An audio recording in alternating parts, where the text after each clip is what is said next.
Good afternoon and welcome to Locally Hated Podcast with the News Lady, hanging out with you.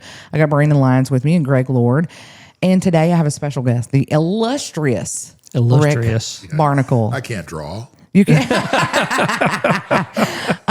Rick, how you doing? I'm doing good. Thanks for having me. Listen, so Henry Riggins was supposed to come on tonight to talk about Mayfest, and Mr. Henry has been in the hospital sick. Would you get yourself well, you piano-playing heathen? Yeah. We want him to get better. I called Rick last minute, and I was like, because I called Brandon, I was like, Brandon, Henry's not going to make it, and we're scrambling to figure out, who we're going to, because we wanted to talk about Mayfest. Yeah.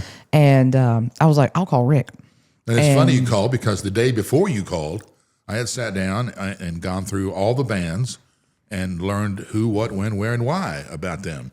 Because it was fate. I wrote a thing last year for the Vernon Parish Journal, and I said, I'm going to do it again. I had good fun doing that, learning about the bands. Yeah. Some of them I knew, some of them I didn't. My favorite part about that was that I called him and I was like, Rick, this is what's going on. I was like, I would like for you to come on so we can talk about Mayfest. And he was like, yeah, okay. It was, what is it, like 10, 15 minutes? I was like, no. No. I was like, it's a couple of hours, Rick. I redid my last will or testament. I told my wife, I'm going to be out there. I don't know when I come home. Mary Lou, I'll see you when I see you. Well, if there's anybody other than Henry that knows anything about Mayfest, it's Rick. I know. Well, that was why I was like, who are we going to? And then I realized, I was like, I can call Rick. It's not a big deal. And then I started thinking about things that we would talk about. I said, God, I hope she doesn't ask me when Mayfest started. Do you know the answer to that? Because that's on my list. No, I have to go way back. Then I have to go up a little bit. Then I have to go down too. And make a couple of U-turns? Yeah, okay. Then I'd be about the right neighborhood. But okay. I'd say... it's been longer than 50 years. Early mid-'80s, yeah. Oh, okay. Early mid-'80s. I seen something the other day that said, I want to say it was 50 or 51 years or something like that. No, it's pushing more like 40, I think. Oh, okay. All right. Anyway, it's been around forever. It's humble beginnings, too. You know, golly. I need Mayfest to be older than me at the very least. Amongst hay bales in the back of a trailer, So, Rick, for people who may not know, who may know the name but may not know the man, like what? Tell us a little bit about yourself. How you became involved in the community, and things like that. Okay. Started working commercially in the radio business in the mid '70s. I had done an acting stint and had done bad children's theater all up and down the East Coast. That was great fun. Those kids didn't know any better. Some of them didn't know who Abe Lincoln was, but we tried to teach them. And then I was dating a young lady whose father was retired from the Army. My father was retired from the Air Force, and we had a lot in common. I was the oldest of three. She was the oldest of three. And two oldest children? Yeah. Oh, you guys fight, huh? Yeah. Well, we were married 20 years, and we didn't fight much. I moved down here because one of the people that I had gone to college with and was a dear friend, his father was a retired retired colonel. Oh, we're talking about Chap. Yeah, and he had bought a radio station, and they didn't know much about what they were doing. And I had worked about 2 years, I guess, in radio, a little over, doing FM and AM, doing all kind of different work. My first live remote was the livestock auction at the Miller Auction Barn outside of Coshada. Yeah. Okay. I don't know a barrow from a gilt, all right? I don't know none of that crap. Well, I'll tell you what. Hell? You guys notice anything right off the bat? He's the first guest we've had that's been that far from the microphone. And you can still hear him. Still hear him. He's projecting his voice. I was gonna say, although don't be afraid to get close to it because we don't have near these. Yeah, Rick's good with the mic. It's an old theater training, Yeah. Went to school at Northwestern. Didn't know what I wanted to do. Thought I'd become an actor. That was fun.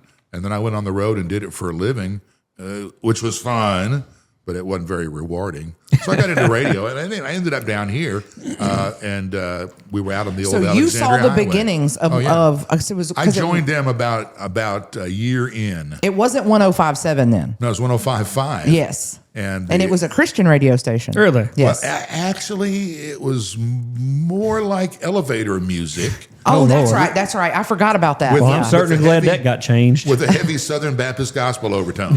Yeah. Okay. But elevator music. And then And then when they made the decision to go full-time stereo country 24/7,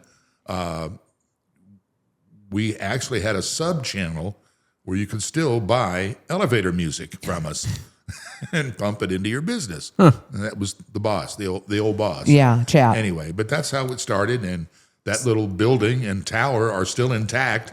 I think some range gun club had that building for a while on the. Is that the little building on 28? Yeah, across from the highway barn. Okay. Police jury. So yeah. Rick saw the beginning of 105.5, 105.7, with 95.7, but it used to be 92. Yeah, 92.1. Yeah, 92.1 rock. And our staffs never were allowed to mingle.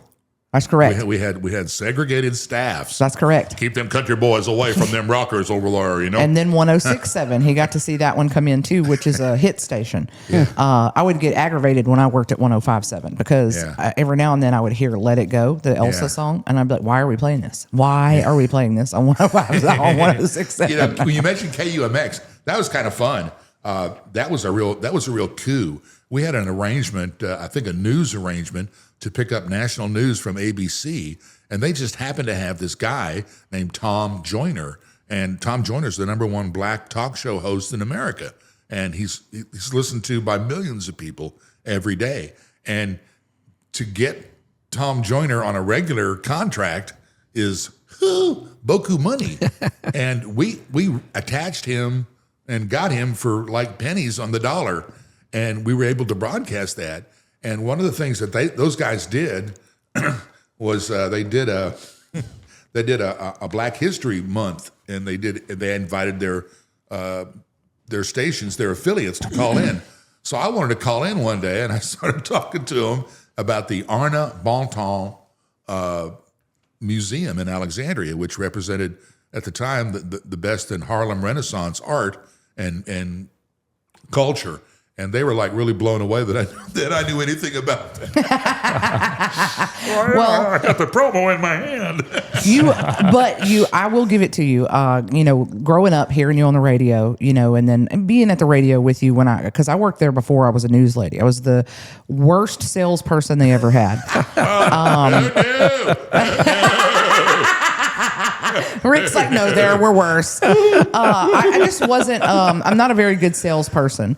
So, but I mean, Rick knows a lot of stuff, and he researches a lot of stuff, and he's into a lot of stuff. And if you ever want to know anywhere you may be traveling in the world, give Rick Barnickel a call, and he can tell you where the good food's at. That's a fact. I'm going to have a new dining experience Saturday night.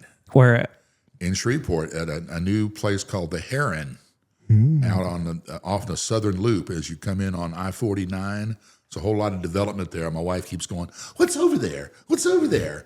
And I said, "I don't know. We'll find out one day." And I just happened to see this, and I looked at it, and I said, "Oh, yeah, we're gonna go now. We're gonna go over there and see it." The Heron. It's a Louisiana seafood. They fly it in fresh daily or whatever they do. And good steaks, so that'd be fun. Yeah, we're going to be going there. I just can't stop trying to perceptualize what elevator music with Southern Baptist overtones sounds like. I've been imagining it, and I can't. Oh, dude. And before the Larry King show, the Mutual Broadcasting Network, which is like the #1 radio broadcasting network in the country, they used to run a show out of New York called Long John Silver and Candy. And it was an old man who'd been in radio for 80 years and some young ingenue. And they had this show. Well, he died, and she couldn't carry the weight. But they found this track announcer in Florida named Larry King. And you know that name, and you know the rest of that story. Yep. But I used to talk with Larry almost every night because I worked the overnights. He's referring to Larry King as Larry. Yeah. He invited me to his show at the with the Hyatt in New Orleans for the Sugar Bowl one year. Sat in the audience, visited. I used to call him, and his producer said, "Hey, I put you guys on a tape. You were talking about what the best oysters were in New Orleans." Yeah, He put me on a tape that he took to the NAB. He said he likes talking to you, and he said he learns things from you. And I told him, I said, we were talking about Terry Bradshaw one night. I said, Bradshaw was the high school javelin record holder in the country. And King didn't know that, but he researched it and said, "Hey, you were right." Yeah. Wait, so what was the top oyster? I got to know. At the time, it was probably Acme. Okay. Yeah. At the time. But I mean, Casamento's is, if you can get in, the Pearl, that was a old joint. I don't even know if it's there anymore. It was right on in the Central Business District. That was a great place. He says the Pearl. I think of the old bar Pearl over in Harbor. District 2. I said, was Acme famous for their Rockefeller? And Acme was that was raw. That was raw for me. That's where I went to. I'm get thinking raw. of somewhere else. It's been a while. Of course, the old axiom that you've heard all your life: don't eat oysters if the month doesn't end in an ER. I'm witness to that. Really? California oysters Well, maybe it's because they're from California. in August. That might have something to do with it. Bad. Did you get Vibrio? Yep. Every hour on the hour. Yep. Every hour on the hour. I was out of that bed, and I told my wife, I said, "You sleep in that bedroom, and I'm going to take this couch over here." Oh my goodness! Wow. Yeah. I'm kind of obsessed with that with Vibrio. Not obsessed, but it's interesting to me. It's horrible, is what it is. Yeah. It's just How there's was nothing- It couldn't stop. Couldn't stop either end. Well, that's And no you didn't- bueno. and you didn't know which end it was going to be. So, yeah. That was the So to say it was a crapshoot. that's 10-4. But we had a wonderful hostess. She was the wife of a retired 2-star admiral, and this is up in the hills of Carmel, up in the hills. And I didn't know we were in a gated community until that fog rolled in that night, and we barely could stay on the road. And to get into our little driveway was a challenge in the fog. But she had stocked the refrigerator with everything from high-fat milk to scones to beer and butter and you name it. I mean, fruit and everything. She goes, "It's all help yourself." Man, I'm never so glad to see a glass of milk in my life at 7 in the morning. Oh. So we've seen you referred to more often than not, the voice of Leesville. So do you? How did that nickname happen? The voice of Vernon Parish, KVVP, is what that stands for. K, voice of Vernon Parish. KLLA was the first AM station in the area, and that was keeping Leesville's listeners aware. Oh, okay. And KVVP was keeping Vernon Parish. Is it a Dougism? You know, I think it sounds like a Doug might thing. have. It might have been. You know, my first gig was overnight with them. They would work during the day, and I would come in at night about 10 o'clock, and I would program the computer with some new commercials. I'd do some production, and then I'd take a nap, I'm going to take a nap.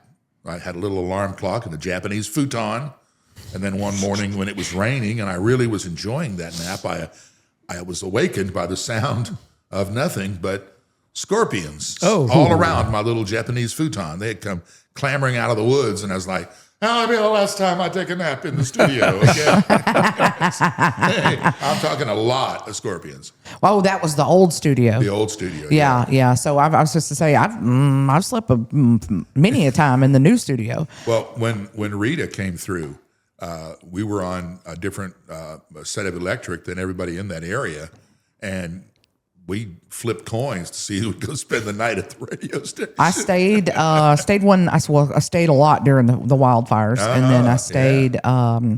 I stayed the night one night because we were going to have that really bad freeze, and I didn't. When you drive through Pickering, not through Pickering, I mean through New Lano, right there where the 1211 and 171 cross. Yeah, it gets kind of hairy right there. So I just decided I was going to stay there, so I didn't have to risk driving, because no matter what, believe it or not, people are depending. If you're the news person, they're depending on you to be They there. want to hear from you. You wear that moniker, but that night that it was our turn to spend at the radio station, we took a pair of steaks out there, some stuffed baked potatoes, bag salad, bottle of red wine. We made the best Yeah, of have a it. party up in there. Come on, what are you going to do? Now I can admit when I was out there the last time that I stayed the night, radio is the radio station cat. And That cat faced off with me the other day. He's and not I a good looked at it, partner. and I said, "You don't want any part of me." He's got a pretty bad attitude. You don't He's see bad. attitude. You don't see bad. He tried to get out today. I mean, I opened up the door to go in there this afternoon, and he was at the door. He'll panic too if he gets out by accident. Oh, sure he will. He doesn't know what to do. Like he'll go out and then he's like, he won't come back. yeah.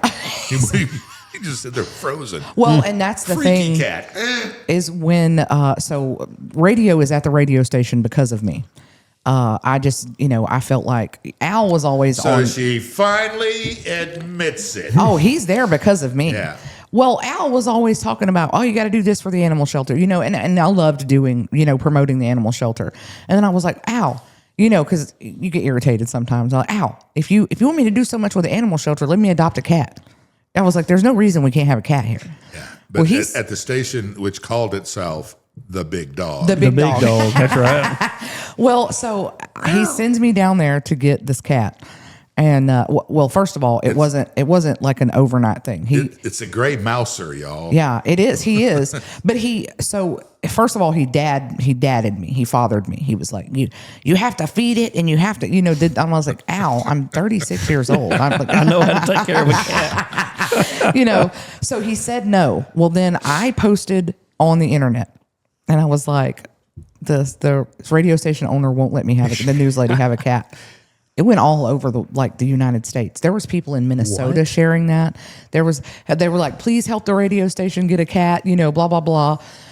So it ended up that Al ends up getting harassed everywhere he goes, whether it was the dry cleaners, the doctor's office. He would call me every time somebody would harass him. And he'd be like, they're chewing me out because I won't let you have a cat. And I was like, he was like, take it off the internet. And I was like, no, I'm not gonna take it off the internet. So he calls me into his office one day and he was like, I want you to go get a cat. And I was like, okay. And he was like, and I said, I'm leaving right now. And he was like, no, you don't have to. And I was like, I'm not giving you time to change your mind. Yeah, I'm going right now. I'm getting a cat today. Have you ever owned a cat? Yes. What about you? Yeah, I've there's got a one cat right now. here. Yeah, we got one runs around here somewhere. Yeah. Well, I've owned one cat in my life, and it was a rescue cat. There's a guy who's still around, lives in Arkansas, Dave, and he had a litter of cats, and he heaved this one cat into a bathtub, and the cat got spastic. Yeah. And when the cat regained its senses, I said, "You're a horrible person. Give me that damn cat." And I took the cat. That's a good. Spastic's a good word for radio. But Boris was a really good cat. He was real fluffy, tiger striped, and I lived at the time in an upstairs, a garage apartment in Natchitoches, and I had 3 sets of windows in the main living room, and I had lots of plants. And Boris, my favorite pictures of Boris, hiding lurking in the bushes, and he followed me to my next abode, and he ran into the white female cat next door, and the two of them owned the neighborhood. Yeah. And that guy went on to be a radio personality in Dallas for over 20 years, and he left his cat, and I left Boris when I moved from Natchitoches to Leesville because that's Boris's home. That's his neighborhood. Right. And I won't bother to tell you what the other cat was called, but the two of them were made for each other, okay? Well, radio, so he kind of became an overnight celebrity. And when you have a cat time. that's famous, you have to make sure nothing happens to that cat. Because otherwise you have to explain it to the internet. It's like, so it's like you can't let them outside. They might they might run away or whatever the case may be. You have to be really careful with that. Well, I went to the station last week, and there were some people there from DeRidder High School talking about the prom. And there was, I think, law enforcement, and there was somebody from the school, and there was some students and a parent or two. And radio was being inquisitive, sticking his nose into that woman's purse. And that woman was like, oh, please, no. I know we've been going once a week doing interviews for Mayfest, getting ready for that. And every time we walk in the door, here he comes. You stay over there. Yeah. Yeah. I about died when we had LaFonda Stelly on, and Ginger came in. Ginger was at the door, and she'll scratch because she's used to, as soon as she makes any noise on the door, I let her in and pet her and all that, Who's trained who? Yeah, right. Exactly. Right.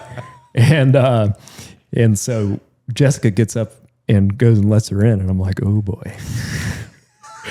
Sure enough, she gets up on the table and ends up, trying to get up on LaFonda and stuff. And I was like, oh my God, so sorry, LaFonda. Luckily, she has a cat. So. Well, with radio, so we got him. Al wanted me to get a grown-up cat. And Radio was about that big when I got him.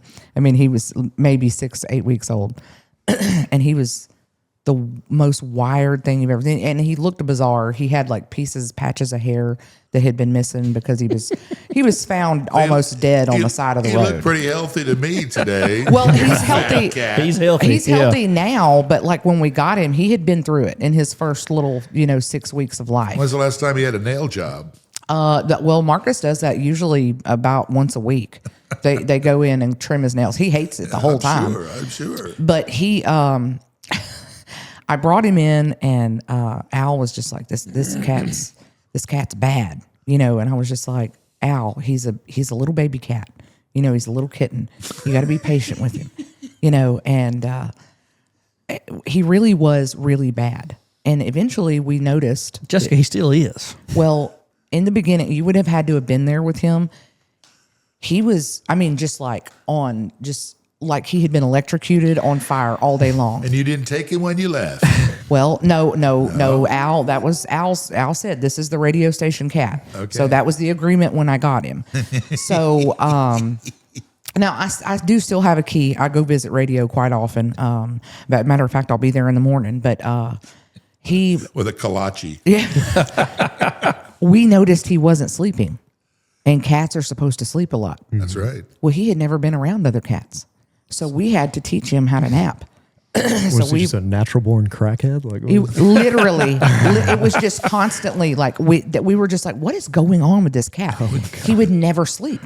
So we basically the radio station is kind of like a beehive. That's how I explain it. And there's one office in the middle that has 2 exits, but it's in the middle of the studio, the big studio. And it's got windows, and that's where Radio stuff was at. His tower, his bed, his litter box, that's where all the stuff was at.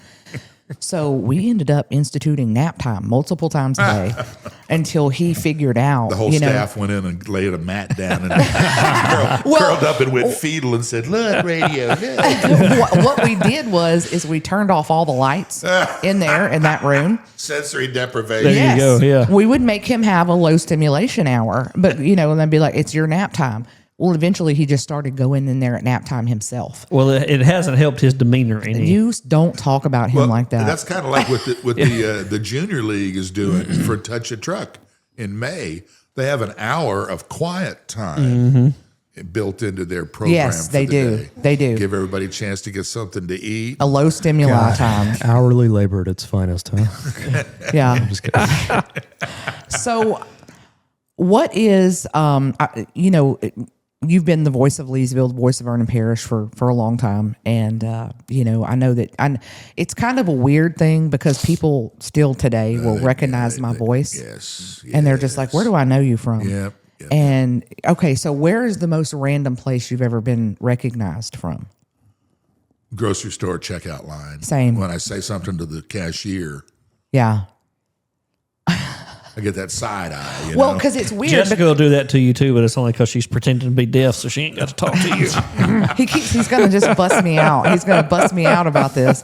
So that happened to me at Walmart. So nobody sees your face on radio, That's which right. is the weird Thank part. goodness. Yeah, because a lot of times, There's a reason you took the side angle chair here today. huh? Exactly. But I did a lot of public appearances, and I'm not afraid to be in front of the public, and never have been. right. So.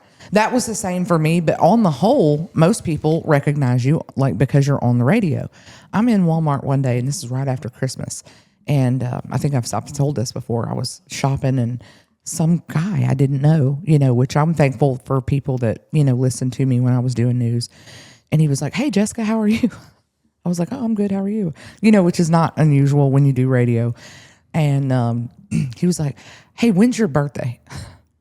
And I was like, July 3rd.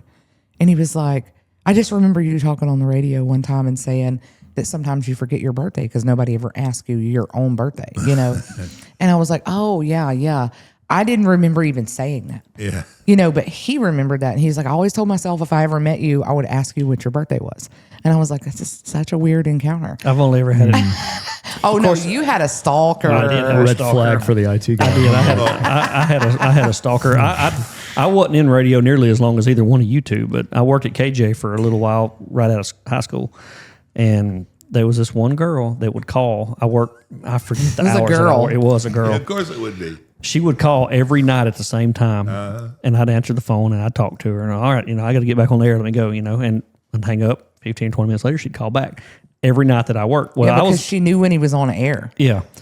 I was at the bowling alley. And mind you, this girl could walk in here right now and I wouldn't know who she was. But I was at the bowling alley one night and I'm standing there talking to somebody and this person walks by and stops and turns around and comes back and just stands there. Can I help you? Yeah. Well, yeah, you're so-and-so. I was like, well, who are you? I'm your biggest fan. Exactly. Play Misty for it.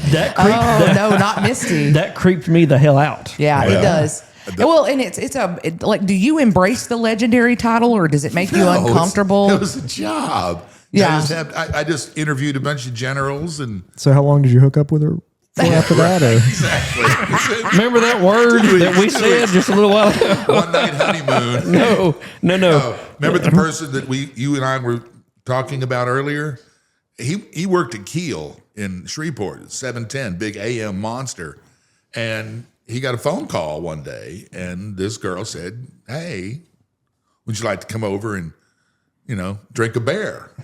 And he never met a beer he didn't like. So he said, "Sure." So he goes over with a 6-pack of beer, and at the door, she's probably, 5'5", and Not 5'5", but he said 5'5". something about, you want to smoke a joint? And she said, "Oh, sure." He went back to his truck and drove away. Stop I swear to it. God. And if you knew the How person, do you ghost somebody in the 80s and 90s? Yeah, it's another I level. never saw her again, Well, it does, like when you're, Hello, I got to go. I got my ticket. Says I'm out of here. he's like, I got a train Catch it ticket. at 6 o'clock to Tulsa. It does when you're out and about, and people recognize you. They know you're with the radio station, especially when you're with the van or anything like that, and people do. They still, they even when because Rick had been retired when I started back there doing the news. Rick, you had been retired for what, 3 years at that point, 3 or 4? 2020. Okay, so at that point you had actually been retired 2 years at that point when I started back. And they would call, "Hey, let me holler at Rick." And I'm like, I don't know what to tell you, and they would be like, "Oh, hey, we need Rick to do this." And I'm like, Rick doesn't work here anymore. Well, can you do it? And that's how right. I got signed up for a bunch of extracurriculars that, I've worked a lot. I mean, I've worked fundraisers, and I was around when Sheriff Howard started the chicken dinner fundraisers. I mean, he helped, I don't know how many families that had tough times and throw a chicken dinner together. Yeah. And they'd make, 12, 15, $2,000. Yeah. And give it to that family. And it was always, so we always were supporting that kind of stuff. Well, you MC events all over the place as well. he I know still, in- he still does. In Natchitoches, I did one Friday night in DeRidder, the Southwest Jazz Orchestra. That's music professors and teachers from a 5-parish area. And it's a 20-piece brass orchestra. Yeah. And they're great fun. Hey, They you got got orchestras and stuff over Yes, in they DeRidder. do.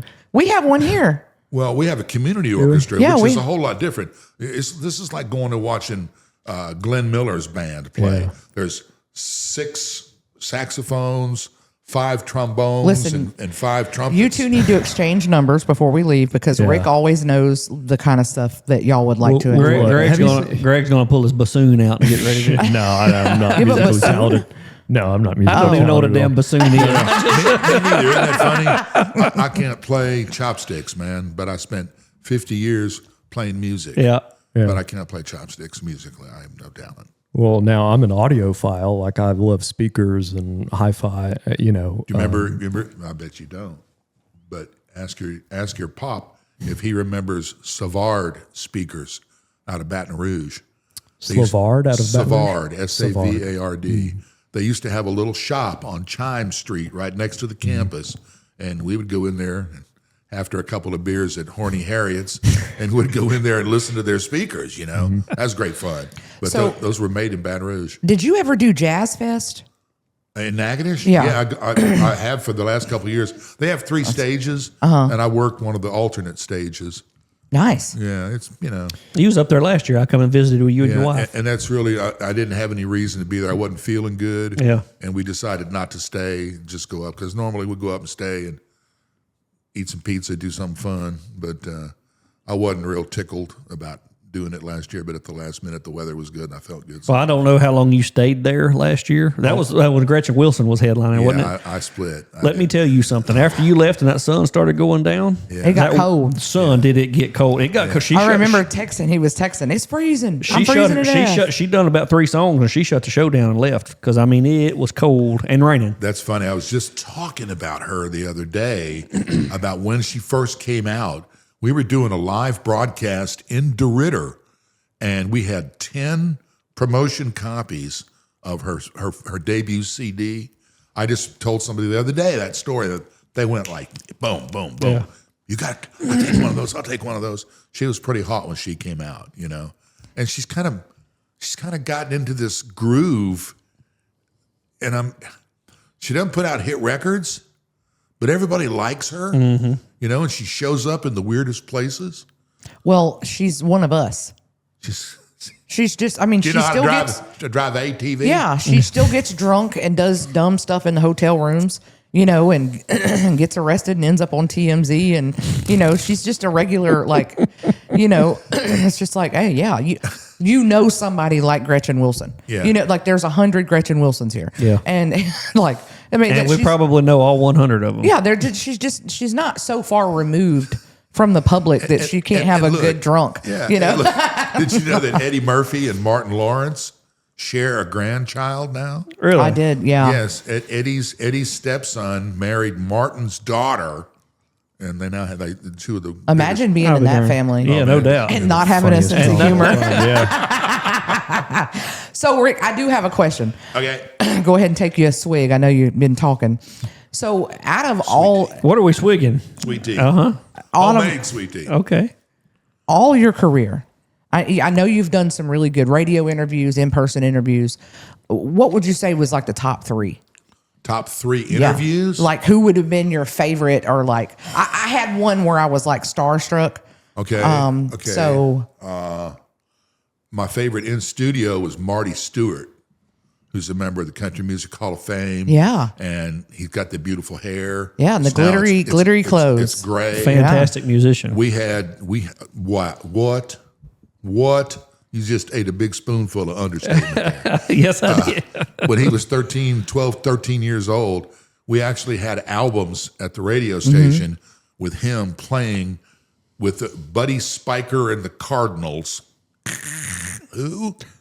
And when he came in studio, believe it or not, he would come to town and spend 3 days with somebody in the Rose Pine Volunteer Fire Department.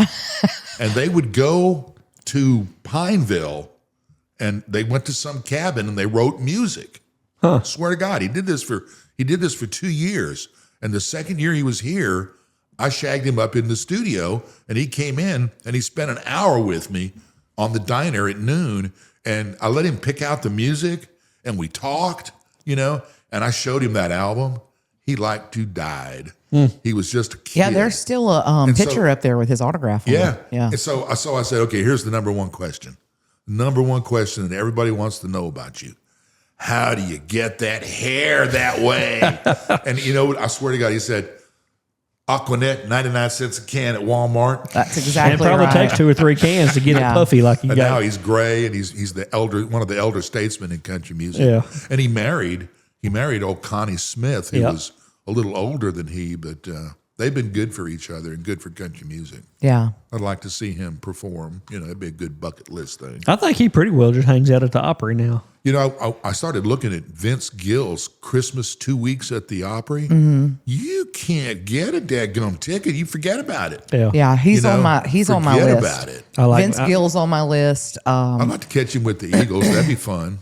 Well, it would be okay. I like It would be Vince. okay. Well, I'm going to go see in August. I'm going to go see Don Felder, who was one of the original Eagles, wrote Hotel California, wrote several songs. He quit because they kept making him sing that song. Yeah, no. But he's opening for the Guess Take Who. It to the Limit. That's Take why. It to the Limit. He didn't want to do it anymore. I like that song. But he hated singing it. Really? Yeah, because he had to do that all that stuff, He hated doing and it. now Timothy B. Schultz does it, and he knocks it out of the park every time he sings it. But he's opening on the last parts of a tour of Tim Burton and Randy Bachman, the guys that were the Guess Who. Bachman Turner, Overdrive, Well, they were the Guess Who, and then Bachman split off, and they haven't sung together for 20 years. So they're on tour right now, and I got tickets to see them in August. So it'd be like third or fourth show to the end. So they ought to be burned out and good and drunk by then. So who's your other top two? I said three, so give me two more. Okay, Joss Stone. Oh God, I love Joss Stone. Well, look, she had kind of Calm down over there. That she's great. If you've never heard her, she's great. She's a really guttural English rock singer, and she had kind of a checkered career. I caught her one day cooking. I'm baking cookies at me mom's. Yeah. And then we started talking about cookie recipes and about what we like to do for the holidays. I said, I've eaten the same thing for Christmas Eve dinner for like 25 years or whatever, 20 years. And we laughed about that, but that was good fun. Yeah. And then I was in the process of doing a real killer interview with Delbert McClinton. And it was right when our old program director, Sandy, had died. Sandy gave me the hookup to interview Delbert. And when I called him, he was like, "How'd you get this number?" Seriously, how'd you get this number? And I said, I got it from a friend of a friend. He goes, "All right, what's up?" So we started talking, and his most recent CD had just come out. Delbert's getting kind of old, but when I heard the CD, I heard elements of the Beatles and the Beach Boys, and I asked him about that. And somewhere at the radio station on the hard drive, there's that interview, that portion of the interview that never got finished because I had more to do with him, and then Sandy passed, and so it never got finished. But yeah, Sandy was who starstruck you? Chris Shivers. Rodeo guy. Oh, he sat He across. was a bull. He was a championship bull rider. Yeah, he sat across from us. He and what's the other guy? Shivers and Bubba Dunn. He's short like Chris. They came out together one day to the studio. They were promoting the gig in Alexandria. Donnie Gay. Well, I've done him. I've interviewed him. Yeah. Okay, I think it was Bubba Dunn. Him and Chris Shivers were both of them were from Louisiana. Yeah, Jonesville or somewhere, That's right. Pineville or somewhere. Yeah. And they both rodeoed together. Yeah. Well, they came out to the studio and did some stuff one day. I interviewed Buddy Romer when he was governor. I interviewed Mike Foster when he was governor. Didn't get to do Edwin Edwards. That was fun. I gave Derek Mike Johnson, the Speaker of the House. Yeah. Because I was a little bit. I'm not even gonna lie. I was a little bit intimidated. I was in the throes of the wildfires when that happened as well, and I was kind of busy. Yeah. But I was a little bit intimidated by it. I think Don Barnes with 38 Special. I interviewed him. But Chris Shivers was the one that I actually physically had problems because I was like, Estelle Brown was mine. Still.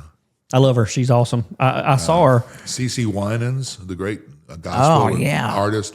She was great. She was really fun. you met Estelle. Yes, I did. Yeah. So when I first saw her, we was at James Burton's Christmas party in Bossier City, and I didn't get a chance to talk to her. Well, the following year, she was in Natchitoches at maybe the Tamale Festival. Not Tamale Festival. It was a jazz festival, wasn't it? That or Meat Pie Festival, one of the two. And it was during COVID. So me and the wife were sitting backstage, and out of the corner of my eye, this golf cart pulls up, and I look over there, and it's Estelle Brown, which I was ecstatic because I didn't think I'd ever get a chance to lay eyes on this lady again because she's getting up there in age. She's but can still belt, I want you to know. Yeah.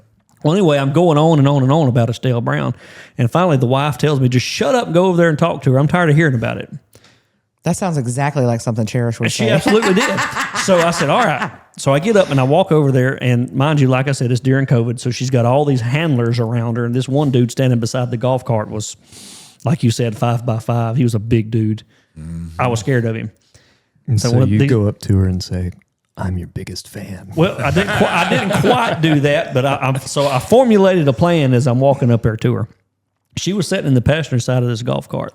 I walked past this big bowed up dude, and I slid in the driver's seat and I put my arm around her like I've known her my entire life. Yeah. And we just started talking back and forth. And that was all right with her. That was all right with her. And these right. people are looking at me like, who in the hell is this guy? But none of them dare said a word. Yeah. And I mean, I got goosebumps because she told me then, she said, I mean, she's music royalty as far as I'm concerned. She said, baby, I'm the only one left alive that got to sing with the king and the queen talking about Elvis and Aretha Franklin. And that just, Yeah. There's going to be an Elvis impersonator yep. at the fairgrounds for the senior luncheon. Is there really? At Mayfest. For Mayfest, yeah. I can't wait for that. Well, look, years ago, the Fair Board came to the radio station and said, I mean, I'm talking 30-something years ago, and they said, we'd like to get some entertainment. They had just built the auditorium, and so we reached out to some talent people, and we got this guy that was an Elvis impersonator, and we filled the auditorium for 2 nights. When this guy Really? he was dynamite. It was all tracks that he was playing to and singing to, but he had it down. And they came to us the next year and said, can we do that again? So we reached out to the guy, and he says, I don't want to, he said, I'll think of something. He brought his 2 kids with him, and they called themselves the Little Elvi. The Little Elvi, the 2 boys, and they had the scarves and the suits. Oh, and the heck, whole, quit it. And we never did anything more like that. And I hate that too because that auditorium just sits out there. Yeah, There's no reason why we can't. What auditorium are we talking about? At the Fairgrounds fairgrounds. Auditorium, yeah. Did y'all see the guy who is going around as like a viral video on social media, I think? And who knows if it was real or not, but it looked real. The guy hired 2 different Elvis impersonators to come to his like apartment one night, just him and these 2 impersonators, and he didn't tell them about each other. And he just like partied with 2 Elvis impersonators all night. It was pretty funny. I mean, there's some people that thinks that Elvis lives in the Grand Caymans, you can't. Well, Elvis is not dead. He just went home. He just went home. So, Rick, for Epstein somebody who may be new to town, speaking of Mayfest, what is Mayfest? Mayfest started, Jess, as just a celebration of arts and music. I mean, there used to be a organization that Chaplain Stannard's wife belonged to called the Verbo African Violet Society. And they might even still be around, but they were the Verbo African Violet. And she said, well, I could get all the girls to come and, and display their African violets. And Doug is an artistic guy. I mean, He is. He has a master's of fine arts in theater lighting from the University of New Orleans. So didn't it start out basically as just as like a little small arts and crafts type fair? Very small, very limited, on the back of a trailer. This is really funny. We brought a guy back a few years ago. He was a left-handed guitar player from Brooklyn. And he said, I've been here before. I said, are you kidding me? He said, when were you here? I said, I've only missed 1 gig on the Mayfest stage. And he said, well, I was here the year that y'all had Sam Samudio on the back of a pickup, on the back of a trailer with hay bales, Sam the Sham and the Pharaohs. Samudio lives in DeRidder. And at the time, he was writing songs about the troops and God and gospel. But this guy had played with him when we had him, and we'd never heard from him again. And when he came back and played his solo gig 30 years later, I'm going to tell you, he was one of the best guitar players I'd ever heard in my life. So We had you've Jimi been Hendrix here. He was just like that, man. I heard left-handed guitar player, and I don't know if it was, Well- was Hendrix from New York? I can't remember. Hendrix is from Seattle area. Yeah. But he came to Shreveport. We had it's legend. It's Bossier High School legend. He came to Shreveport and played a gig at the Municipal Auditorium in 1969. And we had a guy named Bobby at Bossier High School. And Bobby swears that he hid under a room service cart and got into Hendrix's room. Because Adkins, he was a guitar player. He has nobody to corroborate this story. Exactly. Okay. Exactly. So we But, don't. He could or But, could but not. he did play. He did play Shreveport in 1969. And, So there's- you've been doing Mayfest since its inception? yes, So you've been involved from the beginning? yeah, I would guess so. I mean, I would say yeah. I mean, I was there when Doug, because everybody on 3rd Street was like, "Oh, we can't hear the music at this end of the street." He and one of his buddies got on a ladder and hung audio speakers up and down 3rd Street so that everybody could hear the music. I can tell you that's not a problem nowadays. No, it's not. It's not. But we didn't have that kind of stage back then either, Brian. I mean, we got Mayfest is hopping with that stage and everything. Yeah, Yeah. That's Hank Staples with WHS Productions does a hell of a good job with all that. Well, I don't know what. I guess it was the first year we had Rockin' Doopsie, and we had a new crew that year. Do you remember what happened to me? That's probably the most embarrassing thing I've ever been involved in. I was told that the crew needed to cut this guy short because we had a headliner who probably, I won't say any names, but he probably didn't deserve to be a headliner. I know who you're talking about. Samesies. Yeah. I know who you're talking about. And you're right. He does not. And I cut a Grammy award-winning artist off. I said, guys, you're gonna have to wrap it up. And boy, did I feel like a heel. And his brother, the manager of the band, well, he bowed up on me. And I said, whoa, don't shoot the messenger, man. That came from these guys over here. They've got work to do, and they're running behind. And they were killing it, too. They were killing it. And they always do. Always do. Yeah. And he's a Grammy Award winner. Yeah. Exactly. Yeah. Check yourself. I know that. I knew all of that, but that has never happened again. Yeah, don't tell me to do that again. No, that's never going to happen. Because I believe I would have given them the old California howdy. That's exactly before right. They came back and they made him the headliner in the next year. Yeah. As they should have. And we patched it up backstage. We smoked a cigar and got over it. But he's a great performer. Great performer. So compared to now, Yeah. that must seem like the early years of Mayfest must seem so weird. Yeah, they do. I mean, we had local artists and some regional pickers, and every once in a while you'd get somebody that somebody had heard of, and you go, oh, yeah. So was it just one day when it started? No. It was. So it still was Saturday or Friday and Saturday. That was the way that we got it going, was on Friday night. Friday night was kind of a dress rehearsal for Saturday, because you'd have some vendors would come out on Friday, and you'd have some artists on Friday. But then, once you get into the opening ceremony on Saturday, then you have music and vendors all day long. I can't believe wide open. Mayfest started in the back of a truck. And it kills me. I've only been involved in it since 2018, I think, something like that. Okay. Something like that. And to see how much it's grown in the last 8 years? It blows my mind. Well, the state of flux that it finds itself in now, I mean, they're going to change everything up around again from what they did last year. Yeah. They're moving the stage to a different part from where it was last year. I think it's going to be better this year. They got all kind of beaucoup good artists coming. I know Oh, that. yeah. So what do you think was peak chaos, Mayfest chaos? Like, do you think it was 20 years ago? Do you think it's now? Oh, it was more chaos years ago. Yeah. Today, everybody knows what they got to do. The stage comes in, they put the stage together. The musicians, they're working with sophisticated equipment.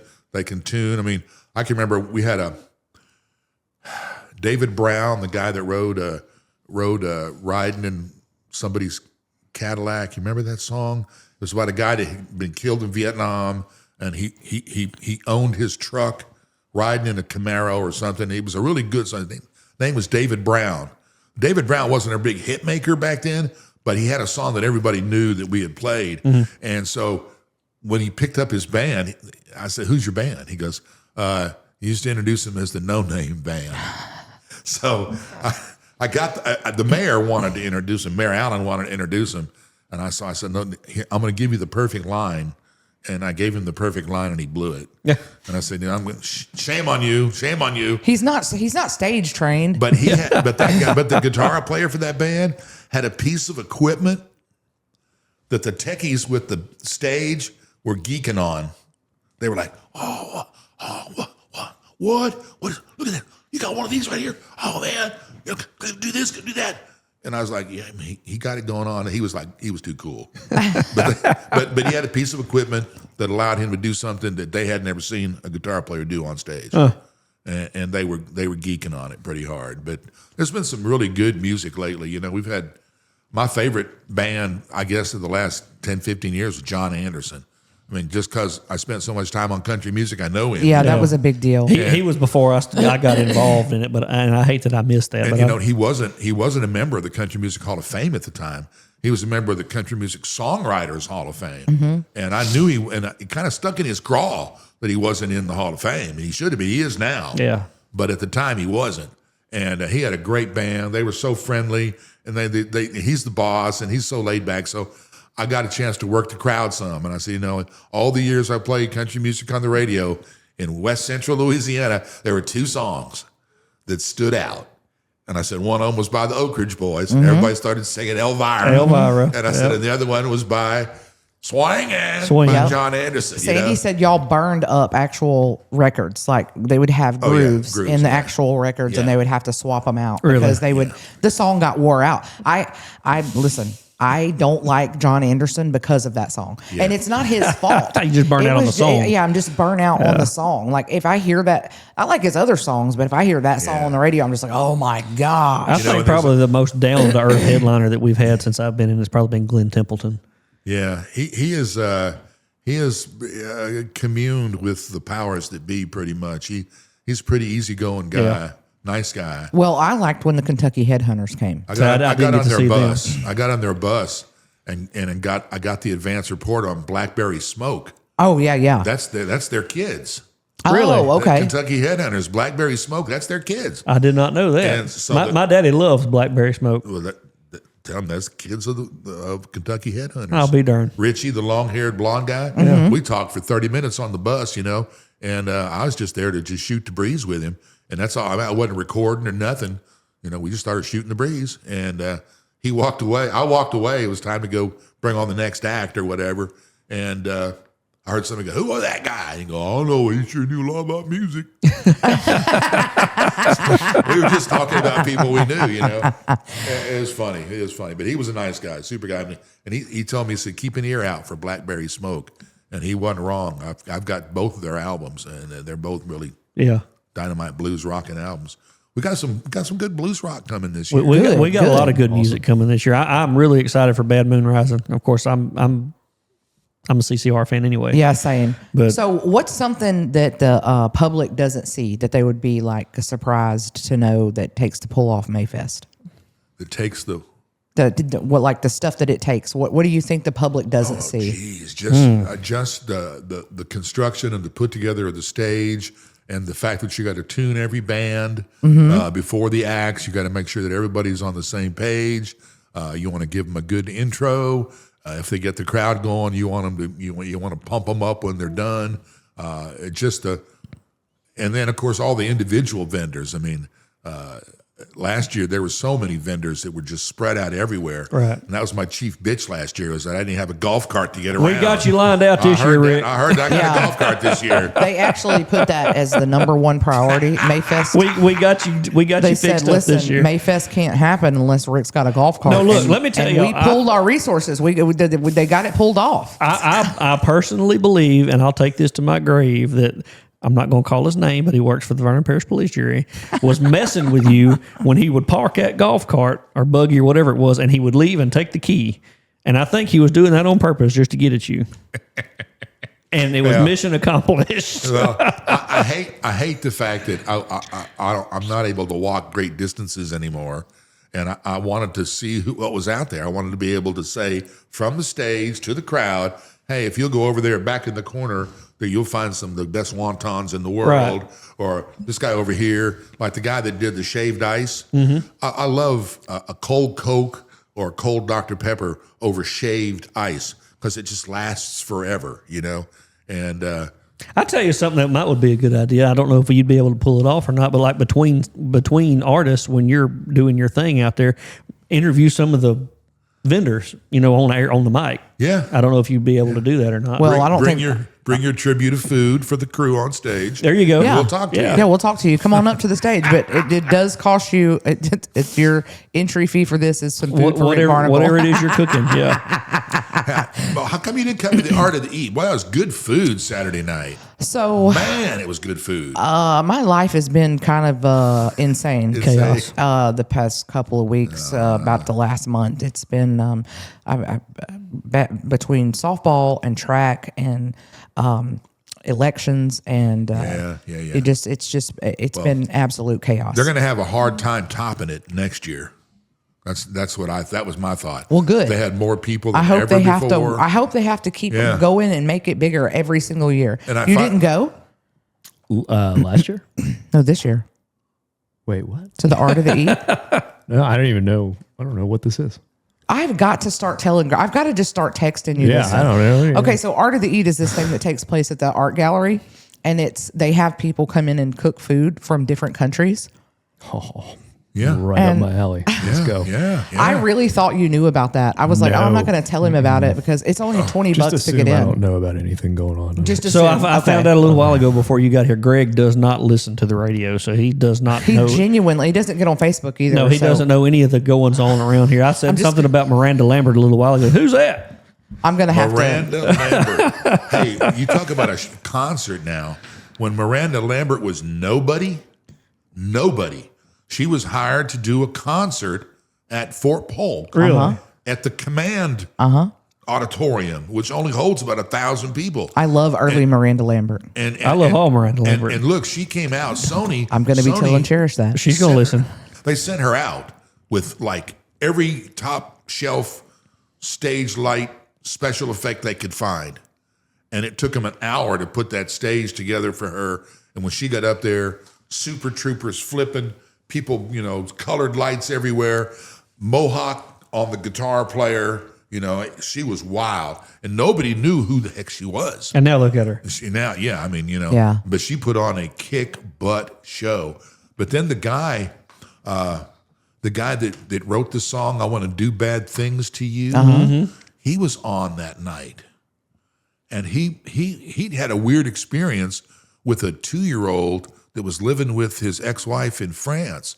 And he started to sing this song, and I'd never seen an artist get choked up and have to quit singing the song like that dude did that night. But Miranda Lambert, man, I didn't know, I said, who is she? Wow, because nobody had ever heard of her. And the people at Post were like, who is she? That's usually the general, guttural, natural reaction to, country artists. Because, people will be like, oh, who is that? Now, I'm not going to lie. The last time they did one of their things out at Fort Polk, they were like, hyping it up. I had no idea who the person was.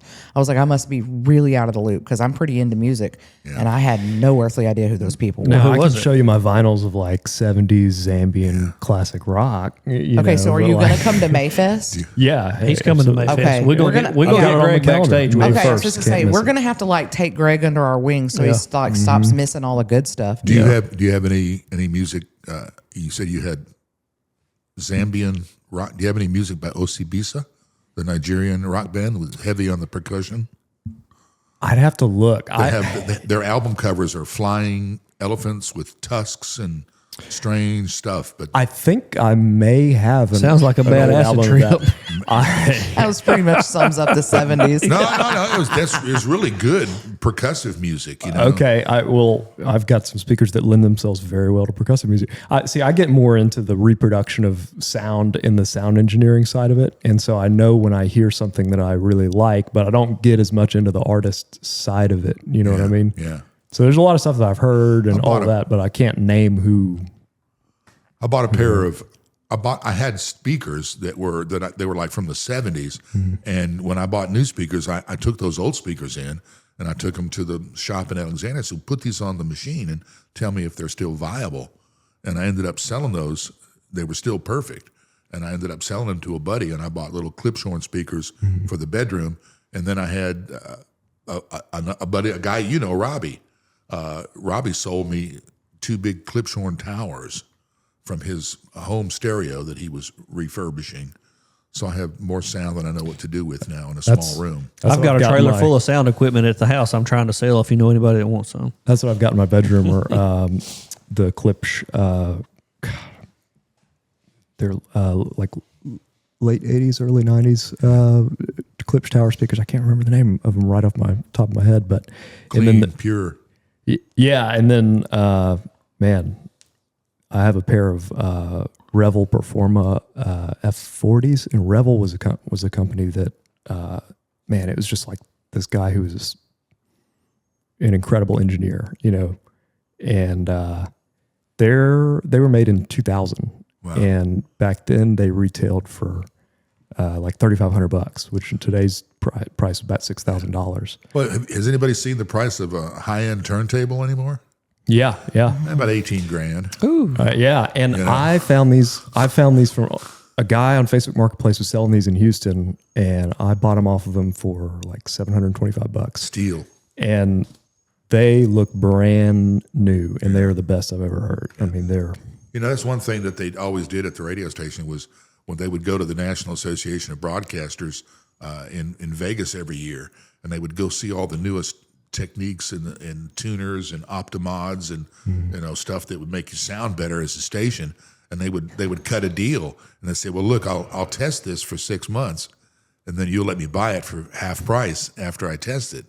And so that's why we always had the best equipment in the studio, because he and Doug and Randy would do that every year. Yeah, you got to trade it out. Yeah. There was a place in Houston that a buddy and I used to go to, and it was a speaker store, and they had like the big Macintosh systems that are, $250,000, $500,000, $1 million speaker systems in this place. Yeah. And You can keep those. Yeah. Well, I mean, they're amazing to look at and they're amazing to listen to, but the speakers are like one of those things with diminishing marginal returns, where it's like these that I got from this guy are probably close to my end game, because after that, it just you don't get a whole lot of benefit for the extra $100,000. When they built the outdoor amphitheater at Granicore for Louisiana Cavalier back in the day, back in the late 70s, they took that Macintosh system like that, and they built this beautiful. I mean, it was they made an amphitheater, a 1,500 seat amphitheater out of the middle of the woods by the side of the Red River, 100 feet off the ground. It was a really unique place. But once those, my buddy Dave was the caretaker, and when we weren't in season, he would have parties out there. We would jack the Macintosh up. Oh man, scare the deer. if you don't know, those Macintosh amps are like $10,000 monoblock amps. Yeah. So in other words, you need like two, 3, 4. I mean, it's. So, what has been the funniest backstage moment, at Mayfest, or narrowly missed, hazardous event? I think Brandon's probably caught me at this before.